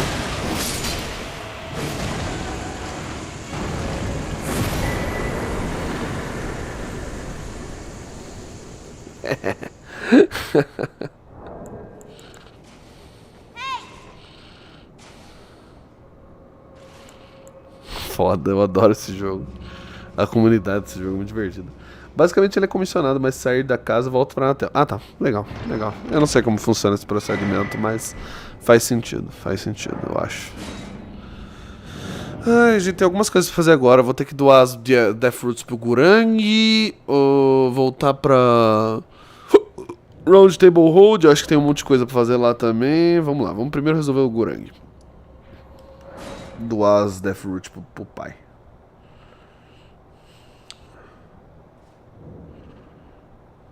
E você curte, mano? Aí, distrito? Você curte, tipo, passear aí e tal? Você acha da hora?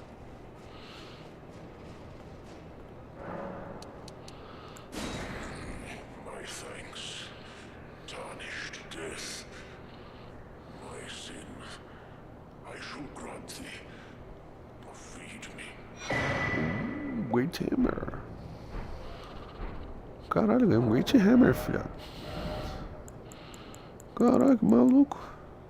É legalzinho, mas estranho. Por que estranho? Você diz, tipo, o formato da cidade? Porque eu acho isso um detalhe pica, tá? Como é uma cidade planejadinha e tal, acho isso muito louco. Não sei o que explicar, meio que parece outro país. É, um dos poucos lugares, assim, planejadíssimos no Brasil, né? Tipo, planejado é pouco, né? Beastclaw Great Hammer. Beastclaw, blá blá blá blá. Interessante, mano, isso aqui, na real. É mais leve que a minha Great Sword também. Isso aqui é um absurdo, né? Essa espada, cara. Puta que pariu. Cara, aqui não são uma parede falsa, é um desperdício, cara. Que eu vou te contar. Cara... O que eu ia fazer agora? Round Table Hold, pô. Não tem rua, só quadras. Como assim não tem rua? Pera aí, isso aí eu não entendo não. Como assim só rua, cara?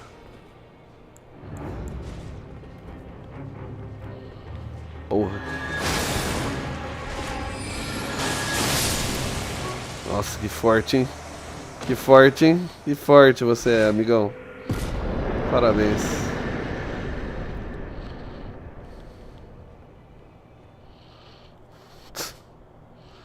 O nome dos endereços é por quadra, não por rua. Caralho, como é que se orienta com isso aí, mano?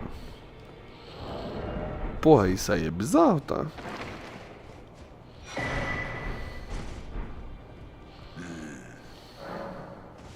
Oh, my sugar brother has his master, but now finished. There are four Nicola of the Blá, blá, blá.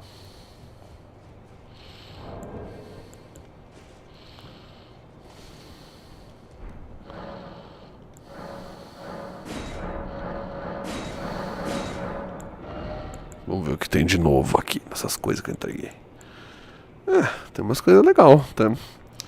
Eu também, tipo, o quadro 400 da Asa Sul, eu também não entendo como que eles se localizam aqui. Então, mano, que doideira. Na real, acho que o Japão é assim, sem nome de rua. De onde você tirou essa informação, cara? Eu não sei como é que é no Japão. Faço a menor puta de uma ideia, cara. A gente não tem mais nenhuma correspondente, nenhum correspondente do Japão, né? Todos se foram pra nunca mais voltar. Perdemos tudo. Do Yakuza, obviamente, minha Wikipédia do Japão. No Yakuza é assim, cara? Nossa, tipo, é verdade, né? Tipo, Taihei Boulevard, né? Tem tipo um monte de coisa assim. Mas tem rua sim, senhor, no Yakuza, no jogo. É que também tem bloco, tá ligado? Também tem os bagulho de bloco sim, mas eu sei que tem rua, mano.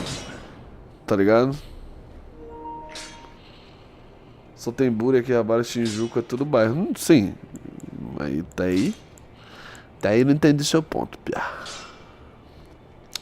Pode ser que tenha rua, mas não usem pra se localizar. Aí eu já não sei. Aí você já tá assumindo coisas. Aí já estamos no campo da assunção.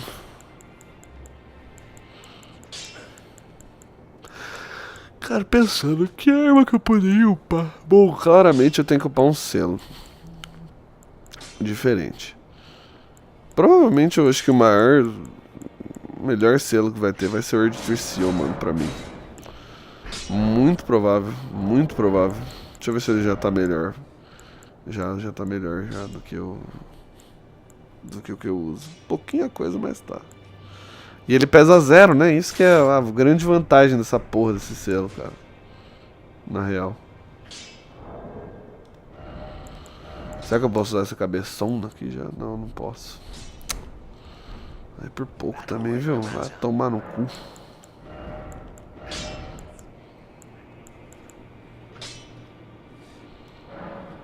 Golden Land faz o quê?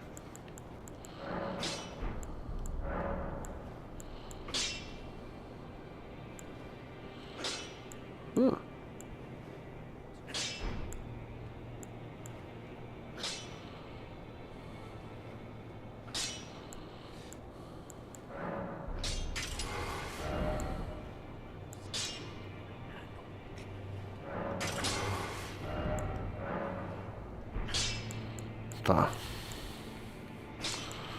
Beleza. Eu posso usar os outros agora e deixar Sacred ainda.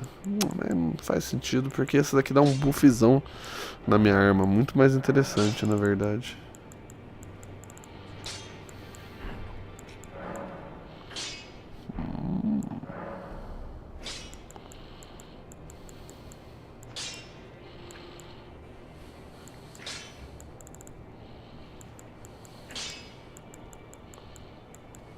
Entendi. Tá.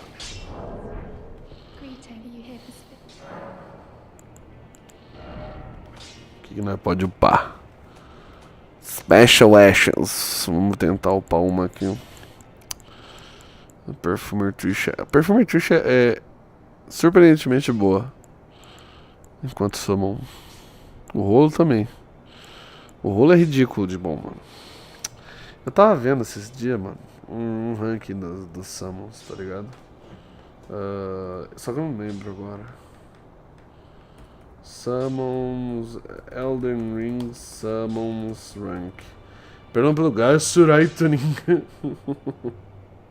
Você tá tirando do cu o bagulho, The pô. presence of spirit ashes has been a hotbed of Number 5, Dung Eater. If he could just get his hands on a Pô, plus Dung 10, Eater é we would be in absurdo. Number 4, Lutel the Headless. Lutel Lutel the further Headless é emphasizes forte, the forte, shame soul forte. of a simple. It's not technically was the Rolo, número 3. took that Número Stormhawk 2, summon Black and Knife is that Tish. can Eu preciso lucky desse if summon, they cara. Eu preciso even desse summon do Black even Knife Tish, game, mano. and you almost never notice the HP Eu shortage realmente because of preciso, mano. Eu ainda não consegui pegar essa porra, cara. base damage. Number 187. Eu vou guardar minhas Hammer. coisas pra This upar o hammer Black Knife isn't Tish, exactly mano. bad as much as it is disappointing. All we really see from this hammer is just a regular moveset, regular damage split with holy, and a kinda cool unique skill with an AoE effect. Tá, agora eu that tenho que ir no honestly Church of should have Vows been on pra all dar the uns charged livrinhos heavies pra by default. tartaruga. Rune's greatsword had it, and that was just a slab of some dude's castle in Farah Missoula from thousands of years ago. It had less of a reason to have the gravity spike AoEs on its charged heavies, and it still had them. So why can't we get something like that with an end-game weapon like Marika's hammer? Number 186, the Crystal Spear. Eu adoro essa tartaruga, it's cara. a spear, so it's obviously not bad, but saying it's in wreath with powerful magic when its worst scaling is actually with intelligence means you probably should have written a second Deixa eu ver o draft. comentário dele sobre o livro dos gigantes. Nada, fala nada. Tudo bem. Giant's Flame Take Thee hurls massive ball of raging fire. Several balls of fire at once. Flame fall upon thee.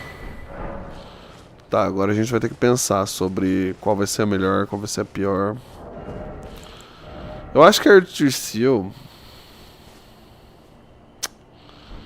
não sei explicar, mas eu acho que a Earth Seal vai ser a melhor opção. Como a gente usa incantations de várias escolas diferentes, digamos assim, né? Eu acho que o Earth Seal é um bagulho que vai me ajudar muito. Deixa eu ver cadê? Ele ocupa 2 essa bola do caralho. Pô, usa 2 slots, como é que pode isso, mano? Eu acho que não tem nada que usa 2 slots, só o Elden Stars. Será que é melhor o Giant's Flame Take D do que o Elden Stars, mano? Pior que eu não faço a menor puta de uma ideia, cara.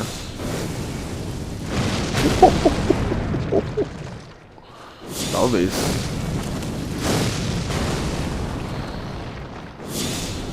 Vou pegar água que é seco pra caralho, eu tô ligado. Já fui pra aí, mano. Já fui pra aí. O bagulho é louco mesmo. Cara, eu não sei. Será que é melhor isso aqui? Pensando. Só que aí, tipo, meio que perde um pouco o sentido do Black Flame, né? Tipo, um pouquinho só. Sei. Mas custa 30, viado. Cada bola de fogo, mano. É muita coisa, velho. Eu acho que já o Black Flame ele cumpre um papel legal, tá ligado, mano? Sabe? Difícil.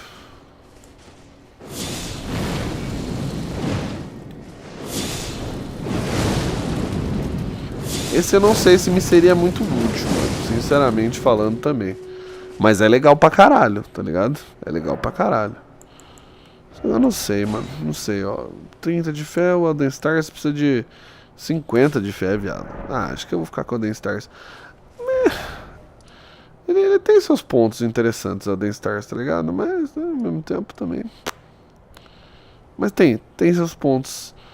Os seus Grace Points, tá ligado? Sei lá como é que fala. Agora, um lugar que eu queria ir, eu preciso ir é aqui, mano. Embaixo daqui tem umas coisas interessantes pra mim. Pra eu ver. Por que tá marcada essa porra dessa Minority Tree aqui? Caralho. Vamos lá, a gente vai no Converted Tower, a gente vai descer pro laguinho. Ou melhor, a gente vai descer pro laguinho aqui. Vou marcar aqui mais ou menos. Tem uma cidade aqui embaixo que eu preciso ir pra liberar a passagem pra Hellig Tree. E aí a diversão começa, papai.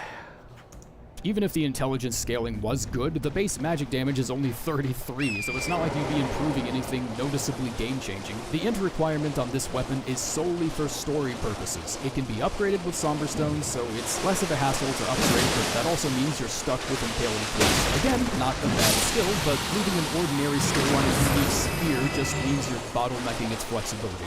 Number 185 is St. Trina's Torch. This torch scales with Faith, which already makes more sense than its sword counterpart. But it's an additional help because despite the sword dealing magic damage, this torch is straight fire. The sleep buildup is honestly incredible, and the faith scaling being a C really helps it along to the point where this torch is a viable enough weapon all on its own, despite being literally just a torch. The moveset is still as disengaging as you can imagine poking things with sticks on fire to ever be, and the base damage for both physical and fire is still lamentable in comparison. Number 184, the Beast Claw Great Hammer. Not really sure how I'd feel about this Great Hammer getting split with holy damage, since no other bestial weapons share that feature. The Tinquedia has raw physical damage, all the bestial incantations have raw physical damage, and there's not even anything in the description that gives reasoning to this specific damage split. Its unique skill is certainly nothing to be slept on, because a direct hit with both the hammer and the shockwave of the skill can land for a good couple thousand damage, but the odd damage split and scaling that only reaches a C in strength isn't enough for this to stay in my main loadout. Number 183, the Dismounter. When I tried to research this weapon and get an eye for what some of the game's routine players thought about this sword, I ran into a subset of onliners that kept hinging the entire discussion of the sword's potential around how it performed in PvP and nothing else. I don't even know what everyone was so mad about, but I can't stand anyone who thinks they're more clever than they actually are, so I've only got 2 comments. What the hell is wrong with you? Piss off. What are you trying to start? Piss off. What the hell is wrong with you? You trying to start something? Before I decided to quit. This sword is not great. It's far from it, actually. It consistently gets left in the lower half of the CGS power ladder, and the only real benefit that comes with wielding it is its comparatively lower weight. I'm just gonna take a guess and say most of the PvP discourse revolved around the longer reach being abused by people with high latency, which is a case you can make for literally any weapon with an uncannily large hitbox. Number 182, the Rotten Staff. Another missed opportunity. I almost feel like it's not worth mentioning since everyone is already nodding their heads, but could you at least give us a fucking alternate tree slam that spreads scarlet rot pools everywhere? I'm in a Discord server full of people who could probably make this in 5 minutes. I appreciate that it now has a Another missed opportunity. I almost feel like it's not worth mentioning since everyone is already nodding their heads, but could you at least give us a fucking alternate tree slam that spreads scarlet rot pools everywhere? I'm in a Discord server full of people who could probably make this in 5 minutes. I appreciate that it now has a single focus instead of being split between physical and holy damage, and scaling decently with only 2 stats will focus instead of being split between physical and holy damage, and scaling decently with only 2 stats is a helpful bonus, but a passive 75 build up for a weapon that swings this slow is nothing worth envying. It's another bonking stick with a bit of herpes on it. There's nothing more to say. Number 181, the Spiked Kaistus. If you're looking for an occult fist weapon, here it is. Once your stats are properly leveled for it, an occult Spiked Kaistus can outpace the bleed buildup of Star Fist while sacrificing a hair of damage you probably won't even notice is gone half the time. As is the case with most adequate weapons, you can steamroll whatever you like if your stats are built for it, but that doesn't mean this fist is any better at closing distance, and you should still expect to be punching through empty air half the time unless you're just boxing a random soldier. Number 180, the Misbegotten Short Bow. The short bow with the highest overall damage, which is kinda like being the tallest person in a crowd of 10-year-olds. Sacrificing range isn't a huge deal when you have arrow's reach available, and with that talisman, I'd say this is probably the best you're going to find regarding short bow builds. It's also the only strength scaling short bow out there, so that even short bow mains can look down on each other, I suppose. Yeah. Number 179, Axe of Godfrey. He's literally holding it like you would a halberd, and the actual model size isn't too different from the Axe of Godric. You could have easily gotten away with just having this be a great axe, but instead you stuck it in a class with an inherently boring moveset that barely breaks a C scaling in strength, but has the balls to push its benchmark all the way into the 40s. I don't care how strong he is. He's lucky I didn't rank it lower. Number 178, the Short Sword. I'm willing to give this one a bit of slack just because the stance damage of that charged R2 is something I see in my nightmares when I'm dueling against it in PvP. Edge straight swords have become such a comfortable pick in pretty much any situation now due to patch 1.10 being what it was, that I don't have the heart to rank this weapon that low. But in terms of both swords and weapons as a whole, it definitely belongs somewhere on the lower half. Plenty of options for pierce damage, which makes it a versatile tool in both offline and online play, but at the end of the day, it's still a starter weapon, and the most significant purpose it's ever going to have on this planet is the purpose of being replaced. Number 177, the Thorned Whip. This whip is associated with the Briars of Sin and the prelates that follow the fire monks around for no reason. Esse There's whip eu acho multiple item maneiro. descriptions that categorize the Briar spells into the magic damage category, yet the whip deals pure physical damage. This inconsistency probably isn't on purpose, as Briars have always been a little confusing, but some Briar sorcerers can even be seen with fire emitting from their stabs. The stats are very comparable to Oslo's whip, but it's also not a unique weapon. Farming it is a chore, grinding the stone for it is a chore, and it doesn't even have a huge selection of quality ashes. But if you manage to actually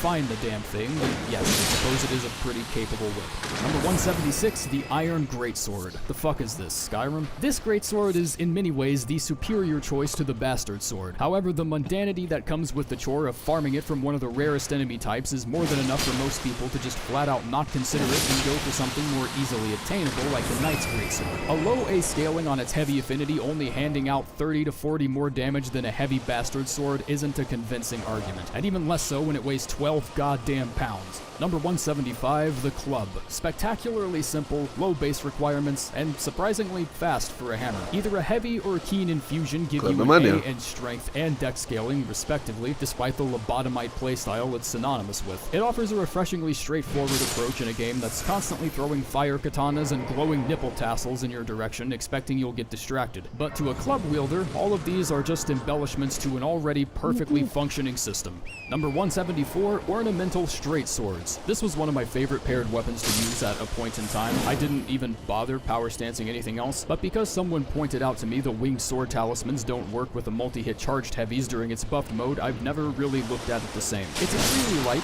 one of the lightest considering you get twice the stab for equal the weight. The unique skill buffs the weapon with 100 extra holy damage, and split damage is usually a problem, but the skill gives you the distinct choice of pure physical versus physical and holy, which is kind of a nice asset to have. Number 173, the Black Bow. The Black Bow is easily the most capable longbow you'll ever find. The damage is far surpassed by a number of other longbows, but having Barrage as well as the short bow moveset on a longbow doesn't just help with the DPS, it also just feels genuinely good to play with. If the damage by itself has ever looked subpar on paper to you, I'd honestly just advise you just give it a test run for a few minutes, you'll notice the difference where it counts. Regrettably, however, that advice is strictly for bow builders, and unless you're completely married to the idea of sticking to a particular weapon class, I would probably just tell you to look for something else. Number 172, the Curved Club. The S scaling for its heavy affinity is a bit deceptive in that its base damage also gets lowered by a good 40 points. Even with an S scaling, it only outperforms the Spite Club, Mace, and the Flame Mace by around 20 to 30 damage per strike. The higher scaling can give ashes like Horalu's Earthshaker a bit more punching power, but unless you're pretty much exclusively building strength, this club unfortunately has little to offer.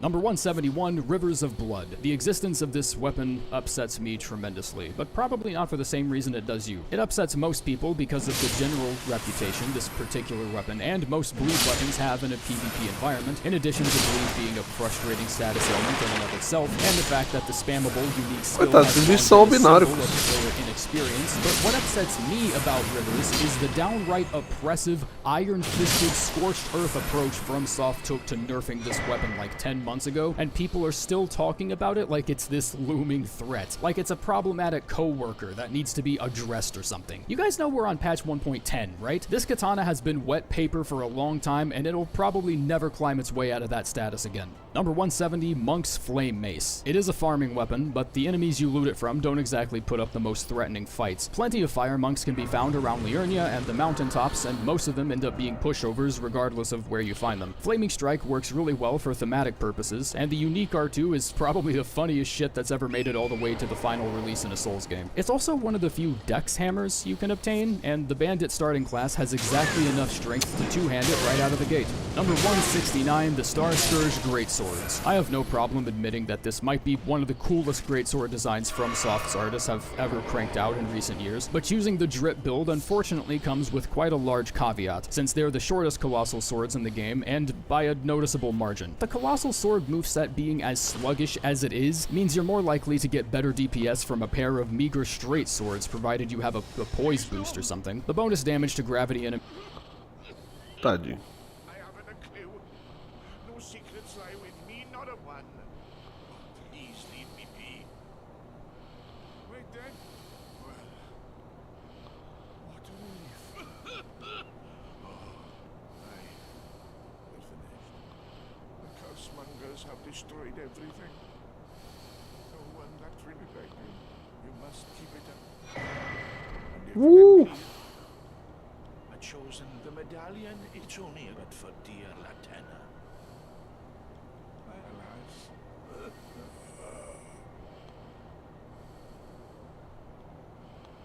Coitado, ele morre, mano. Olha que tenso. Que triste.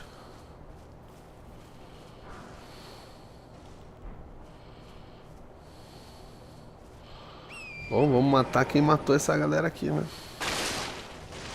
Enemies climbs all the way to 30%, which does give it a pretty capable niche against falling stars and Estelles, but that's really the only major benefit that sticks out. Number 168, the Albinoric Staff. This is a sad story of an ambitious catalyst that could have been incredible, but its potential is ultimately traffic jammed by a severe lack of sorcery variety that's actually compatible with the arcane stat. There is a staggering total of 2 sorceries that inflict blood loss, which are the 2 Briar spells. Frostbite spells are numerous, yet the potency of Frostbite is not increased in tandem with your character's arcane level. Investing solely in arcane and pushing it up to 80 only gets you 297 scaling, which is nowhere near enough to compete with other intelligence-based stats. Number 167, the Black Knife. On the one hand, the unique skill demolishes big health bars, making it invaluable on challenge and low-level runs, and despite it being split between physical and holy damage, I don't ever feel like it underperforms that egregiously. On the other hand, the skill is downright useless in anything related to PvP because of how telegraphed it is, in addition to there being a magical sweet spot where if the other person knows how to exploit, the bullet is pretty much guaranteed to miss. It's a decent dagger, just lots of highs and lows to deal with. Number 166, the Rapier. A crit modifier of 130 is usually only found on dagger-type weapons, and since this sword also outranges any dagger, stealth builds end up having a little extra utility. The dex scaling is nice, especially when starting out, but during the earlier sections of the game, it really struggles to keep up with most other weapons thanks to its profoundly shit base damage of 96. Number 165, the Vulgar Militia Shotel. The base damage on this halberd isn't great, the range is piss, and even the passive shield piercing effect isn't too show-worthy. It does, however, have compatibility with Impaling Thrust, despite being a curved Shotel-type halberd. It's one of the only weapons in the whole of Elden Ring that nets a B scaling in dex with its lightning affinity. This gives the Militia Shotel an incredibly narrow niche where it performs exceedingly well, but the habit of simply walk rotating around something when it starts shielding is so ingrained in soul culture that I'm not sure if the shield piercing passive is enough to make it a mainstay.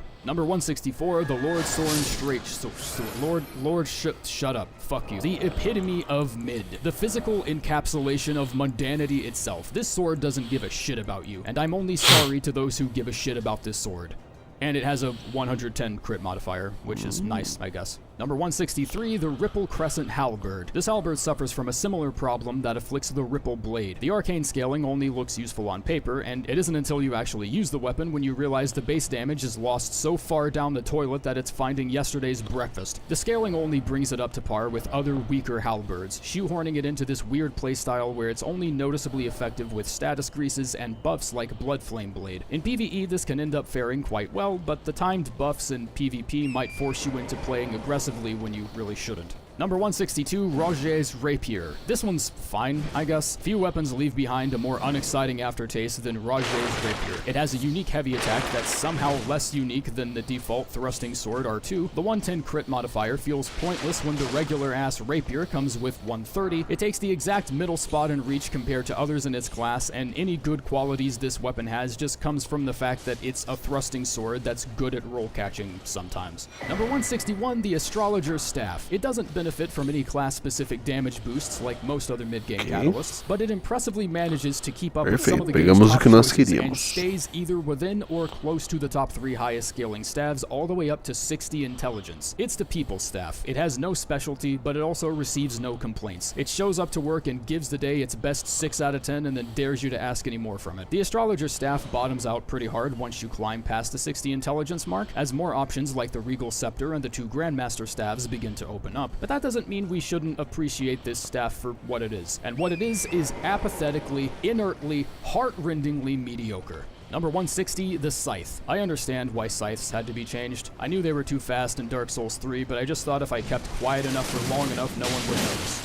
A lot of people noticed. Reapers in Elden Ring are much slower, but their attack hitboxes actually extend past what other weapon hitboxes would normally, and can sometimes even land hits on enemies diagonally behind you. The double hit means it's decent at building up blood loss, even if the base damage ends up getting compromised as a result. It has a lot of weird benefits and weaknesses, but towards the middle of the list, the only thing that really matters is that you're just having fun with it, I guess. Number 159, the Misericord. It somehow ends up having the lowest dex scaling of any keen affinity dagger in the game, and it has the longest range of any dagger, despite being obviously built for backstabs and parries. A lot about this weapon doesn't really make sense, but this is all done in effort to make that 140% critical modifier as reasonable as it can possibly be. It's only really usable in straightforward combat if you keep it equipable in your main hand and then quickly switch to it when your opponent is stance broken. But feeling like I'm trying to open a padlock every time I find a crit window gets a little exhausting after a while. Number 158, the Shamshur, an alternate moveset that swings wider than the base curved sword's animations, making it slightly more efficient at sweeping through crowds. Also slightly faster, but slightly more likely to get caught on walls in closer spaces as a result.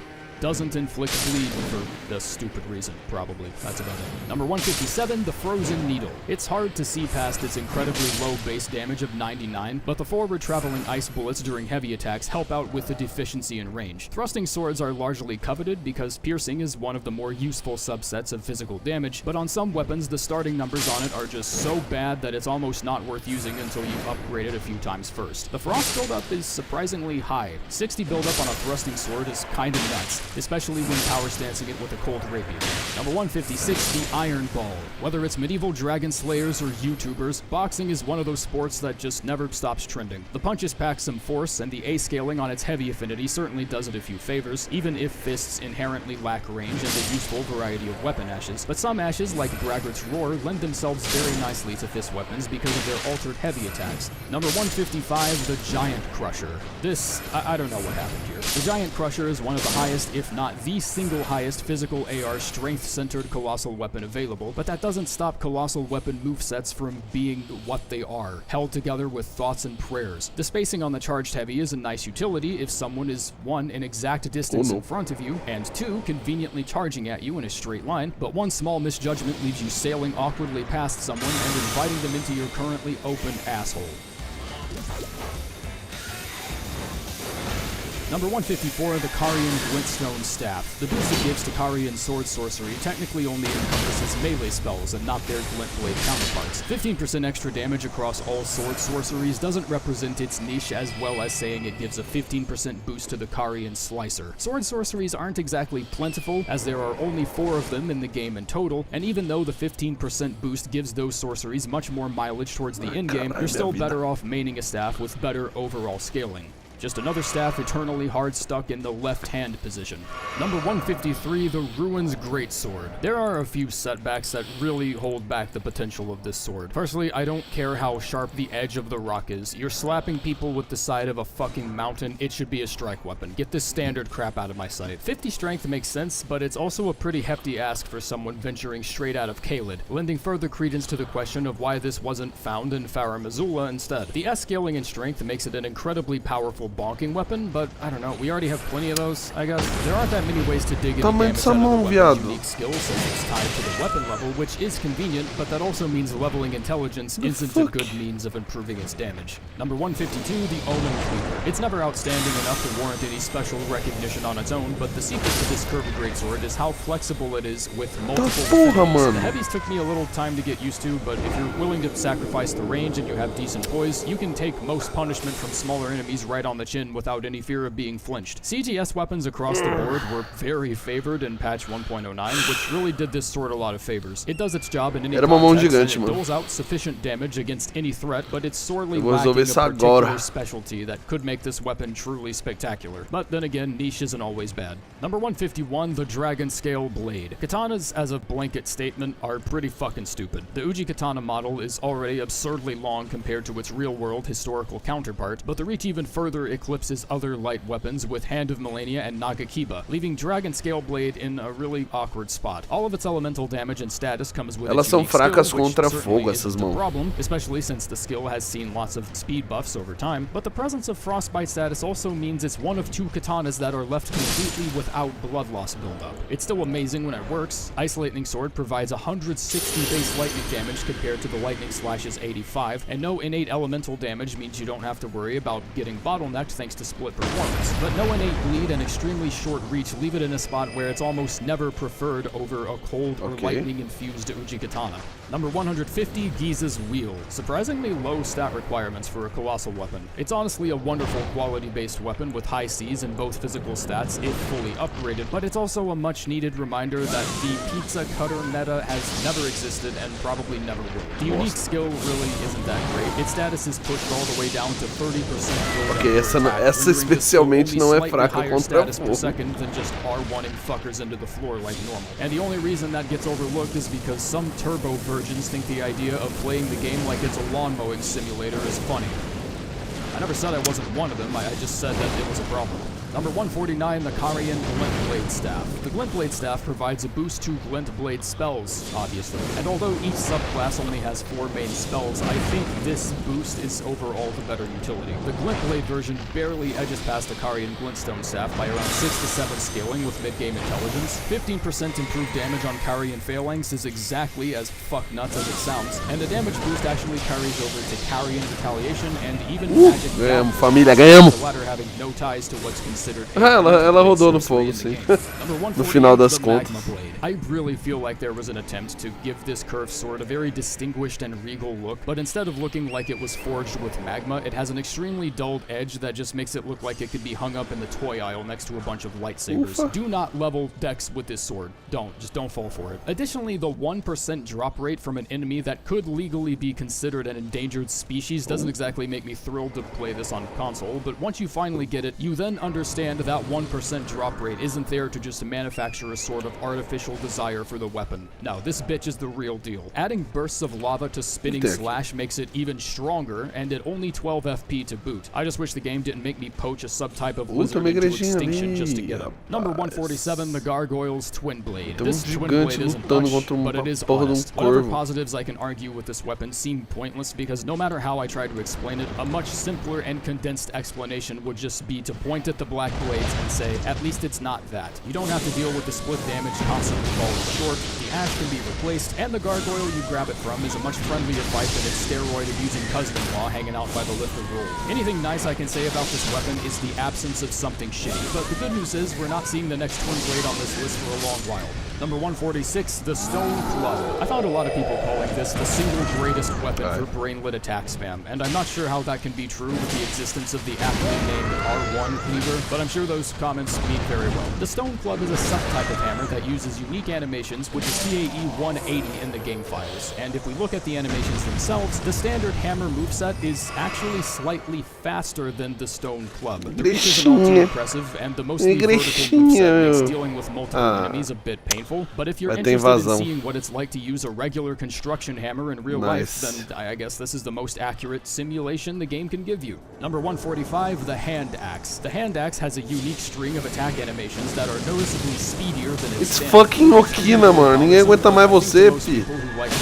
Any complaints involving range are immediately registered as white noise and filed into the don't care didn't ask pile, which is great because I don't require your fucking permission. The range sucks, and 117 base damage doesn't make that not a problem. However, being a faster weapon in its class means it excels in status builds. Nem fudendo, cara. Power of a normal axe. Meu Deus do céu. Number 144, the Horn Bow. This has some real punch to its shots, and I don't offer compliments to bows too often. The split damage can dissuade some people from giving it a test drive, but with a solid buff or two, both numbers can climb to a serviceable height. The 30 base magic damage helps it along quite a bit when firing dwelling arrows, but only because magic damage becomes the bigger number of the two. It doesn't give a damage boost to dwelling arrows, it's just that a bow with base magic damage firing a magic arrow ends up being really strong with one particular damage type.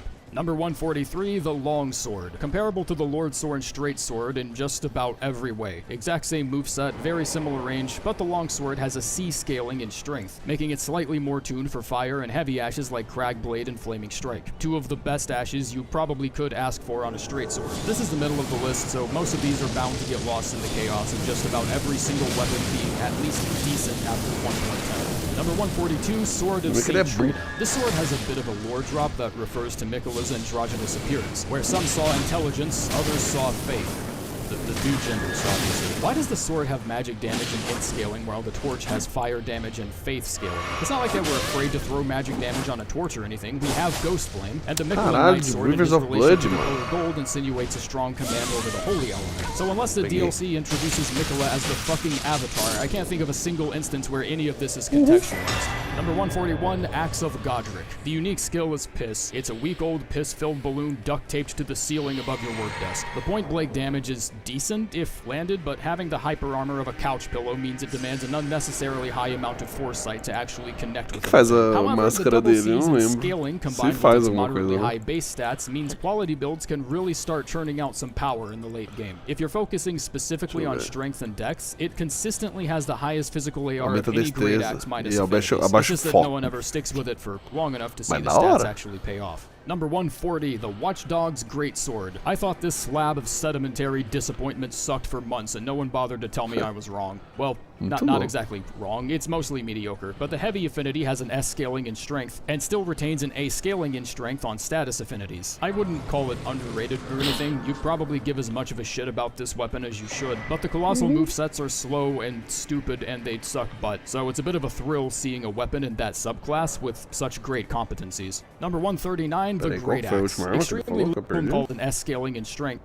For long enough, lab of sedimentary disappointment sucked for months and no one bothered to tell me I was wrong. Well, not exactly wrong, it's mostly mediocre, but the heavy affinity has an S scaling in strength and still retains an A scaling in strength on status affinities. I wouldn't call it underrated or anything, you'd probably give as much of a shit about this weapon as you should, but the colossal movesets are slow and stupid and they'd suck butt, so it's a bit of a thrill seeing a weapon in that subclass with such great competencies. Number 139, the Great Axe. Extremely limited range compared to other Great Axes, and the 30 strength requirement pretty much guarantees you'll ignore it when you pick it up in one grave. Clava, né, mano? That'll do its job. It's got high base damage, it comes preloaded with one of the best dashes of war in the game, and you can efficiently two-hand it with only 20 strength, which isn't even that out of reach for half the starting classes, so I don't know why people ignore it.